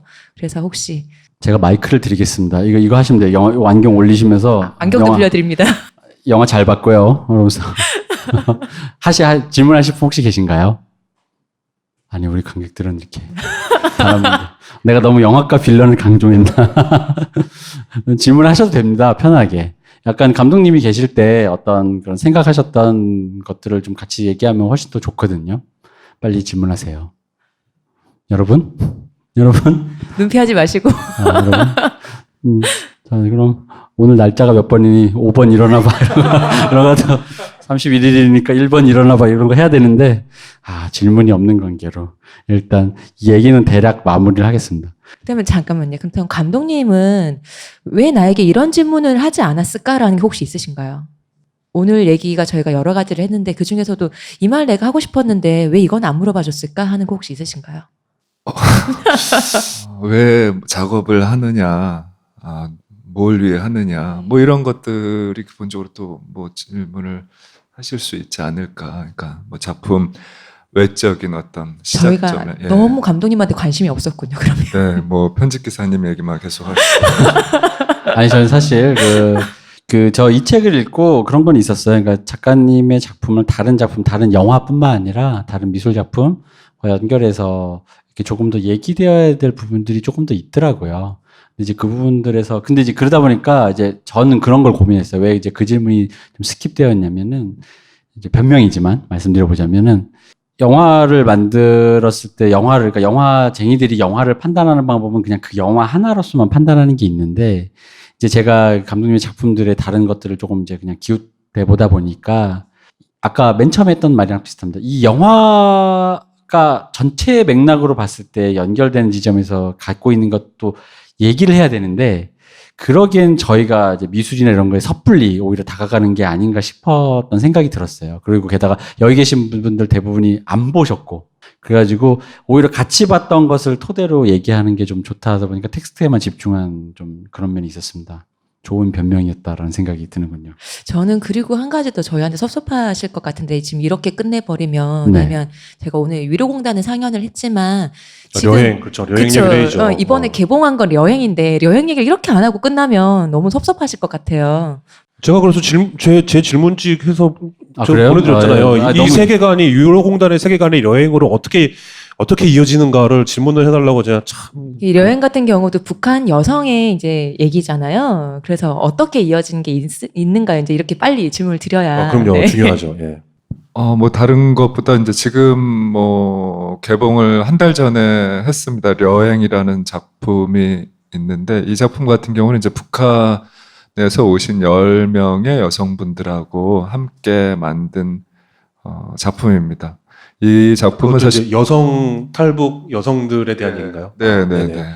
그리고 미래공단이나 빈념에 비해서 이 인터뷰이들이 더 직접적으로 또 적극적으로 출연을 하셔서 이분들의 자신들의 이야기를 자신들이 또 이렇게 재현하고 연기하고 퍼포먼스하는 장면들이 좀 더 적극적으로 개입되는 작품이거든요. 그래서 제가 미술 안에서 그러니까 전시도 했지만은 이제 공공미술을 했다고 말씀드렸듯이 어쨌든 그 커뮤니티 아트, 공공미술 뭔가 일반 분들하고 같이 뭔가 하는 프로그램이 자연스럽게 더 많이 좀 들어가 있는 작품입니다. 그래서 지금은 거의 아마 극장에서 내렸을 텐데 또 한번 찾아보시면 아마 다음 주에도 이 서울에서 몇 군데에서는 좀 하고 있을 겁니다. 그래서 그 작품을 보실 수 있고 또 9월 3일에는 그 교환일기라는 작품이 서울아트시네마에서 상영을 하거든요. 그 교환일기는 또 일본 작가하고 둘이서 계속 주고받으면서 한 작품입니다. 그러니까 여기서 제가 촬영을 하면은 그 촬영해서 그냥 소스를 보내주면은 그 일본 작가가 거기에다 자기가 편집을 하고 자기 나레이션을 입혀서 저한테 보내주고 또 이제 일본 작가가 자기가 촬영한 거를 그냥 소스를 보내주면 제가 다시 편집해서 제 나레이션을 입힌 작품인데요. 이게 이제 2015년도부터 조금씩 하다가 좀 장편이 돼서 서울 전주국제영화제에서 첫 상영했고 그 9월 3일 날 서울아트시네마에서 이제 일본하고 한국하고 이제 동시에 이렇게 좀 상영을 하는 건데 이게 이제 이 작품의 특징은 이제 어쨌든 처음으로 이제 저의 목소리가 담겨져 있는 작품입니다. 약간 이제 그런 측면에서도 의미가 있는. 감독님 목소리가 심야 라디오에 걸맞는 그런 목소리를 갖고 계세요. 네, 목소리 되게 좋으세요. 네. 나레이터로 직접 하셔도 배우 없이 오늘 성우 없이 들려드릴 음악은 뭐 이러면서 이렇게 안경 잘 찾아갔어요. 자요 뭐 이런 거. 네. 말씀의 톤이나 목소리 자체가 들어만 봐도 아 예술하시는 분이구나 라는 이런 느낌 나는 그런 목소리세요. 자, 그럼 마무리하면서 근데 제가 그 얘기를 안 했어요. 자, 이 영화에서 저는 아까 그 얼굴을 가리는 이기복 씨의 진술 말고 그 다음으로 정말 이 장면은 정말 파워풀하다라는 느낀 게 있었어요. 이걸 왜 살렸지라는 생각에서 감독님이 좀 난 이 영화가 약간 그 부분은 호감이었던 게 그 삼성 반도체 노동자분들이 말씀하시는 거에서 삼성에 대한 묘사 있잖아요. 애인에게 버림받은 것 같다. 애증의 관계. 그러니까 흔히 말하는 반드시 분쇄되어야만 할 것 같은 악마적인 삼성이 아닌 그 삼성 내부자가 그걸 겪고 있는 그 표현의 그 진솔함이라는 게 내가 이 회사로 돈을 받아 먹고 살았고 고마우면서도 애증이 있다라는 그런 어떤 양가적인 감정을 담았는데 그 부분을 살려놓으셨다라는 게 그게 굉장히 좀 신선하고 좋았어요. 흔한 프레임으로 가지 않았다라는 그 어떤 그런 느낌이 있었던 거예요. 왜냐면 당연히 거기서 암이 생겨가지고 고초를 겪으신 분이면 그렇게 편집하기가 제일 좋거든요. 바로 시위 붙여가지고 악마적 삼성. 이 세계에서 존재해서는 안 될 것만 같은. 마치 좀 극단적으로 얘기하면 삼성에 있는 모든 삼성의 그 돈 있잖아요. 다 처분해서 n분의 1로 4천만 국민에게 나눠주고 싶어 하는 것만 같이 얘기하잖아요. 이 회사는 없어진 다음에 우리 국민이 n분의 1로 나눠 가져야 돼, 뭐 이런 건데, 그런 류의 시선에서 좀 벗어나 있다라는 게, 맞습니다. 그 장면이 제일 좀 많이 감명 깊었고, 또 이 얘기를 또 굳이 드리면, 여기 계신 분들은 또 보셨지만, 나중에 이 방송을 들으시는 분들이 이러이러한 좀 좋은 장면이 있다라는 것 때문에 영화를 또 다시 한번 찾아보게 었으면 하는 생각이 좀 있어서 그 부분들을 좀 보고 이제 했으면 좋겠습니다. 제가 너무 급하게 끝나려고 하는 것 같나? 아니 왜냐면 이게 너무 오래 앉아 계시는 것 같아가지고. 네, 지치셨어요. 네. 알겠습니다. 네. 저 잠시만요. 녹음을 하니까. 영화 중간에 대고 무슨 여신상이었죠? 수출의 여신상. 네. 그게 처음에 중간 부분에 덜렁덜렁 떠갖고 이동하는 장면이 있었는데 그게 공장에서 출고되는 그 시점이었던 거죠. 그게 원래 있었는데요. 그게 다시 뭐라고 그래야 되나? 많이 고장이 아니라 껴있고 이래가지고 다시 청소를 많이 하고 낡아서 새로이 리빌딩해서. 네. 그래서 공장에 원래 이제 제작사에 가 있었던 거고 그거를 옮길 때 모습이죠. 예. 감사합니다. 그건 저는 그러면 그것과 연결해서 맨 첫 씬이 그거잖아요. 그 수출 여신상을 다시 거기 딱 놨을 때 이제 하나 둘 셋 하면서 그 테이프 커팅하는 거를 거꾸로 감은 씬이잖아요. 그렇게 하신 이유는 뭐예요? 시작한다는 의미가 있죠. 예. 그러면은 보통 이게 팡 터트리고 그게 내려가는 게 아니고 그걸 이제 다시 근데 올라가잖아요. 보통 이제 어쨌든 약간 영화에서는 일종의 이제 과거로 돌아가는 네, 그런 걸 의미하기 그런 게 위해서, 좀 네. 있습니다. 그럼 이제 끝낼까요, 정말? 너무 오래 앉아 계셔서. 네, 2시간이나 돼갔고요. 네. 시간이 많이 됐어요. 그래서 해가 벌써 지고 그래가지고 네, 제가 또 더군다나 또 막 좀 기다리시게 해서 정말 죄송합니다. 갑자기 또 자기한테로 모든 걸 돌리는 제가 이런 사람입니다. 네. 중심이 되려고. 제가 여자 관계가 복잡해서 공직에 나서기를 두려워할 정도로 뭐 그런 아무튼 이런 사람입니다. 저는. 이런 방송입니다. 네, 너무 이렇게 지쳐 보이셔서 제가 좀 자꾸 이상한 소리 하는데 얼른 이제 끝내시고 좀 쉬실 수 있게 다들. 네네네. 다들 고생하셨죠. 여기 와주신 저희 이문순 감독님도 너무 감사하고요. 네, 고맙습니다. 들어주신 여러분도 모두 감사하고요. 그리고 저희 이 얘기도 다시 한 번 더 해야죠. 여행 많이들 위로공단과 함께 관심 가져주시고, 감독님이 여행도 2016년 작품이거든요. 그 다음에 아까 말씀하셨던 교환일기처럼 앞으로도 계속 다른 작품들 많을 거니까 다음에 또 기회 되면 저희와 또 한 번 더 함께 해주시면 감사할 것 같아요. 네, 그렇게 하겠습니다. 약속하시는 거죠? 네, 그러면 오늘 방송 여기까지 할까요? 네. 네, 저희 고생해주신 이문순 감독님, 네, 고맙습니다. 네. 예. 이동규 대표님, 감사합니다. 류택 교수님. 네, 감사합니다. 아, 잠깐만. 아유, 이거 아니야? 네. 감독님, 맞아. 잘 자요. 빨리 한 번만 해주세요. 그쵸. 저희 맞아. 빨리 해주세요. 네. 잘 자요. 감사합니다. 쉬우셨습니다. 네.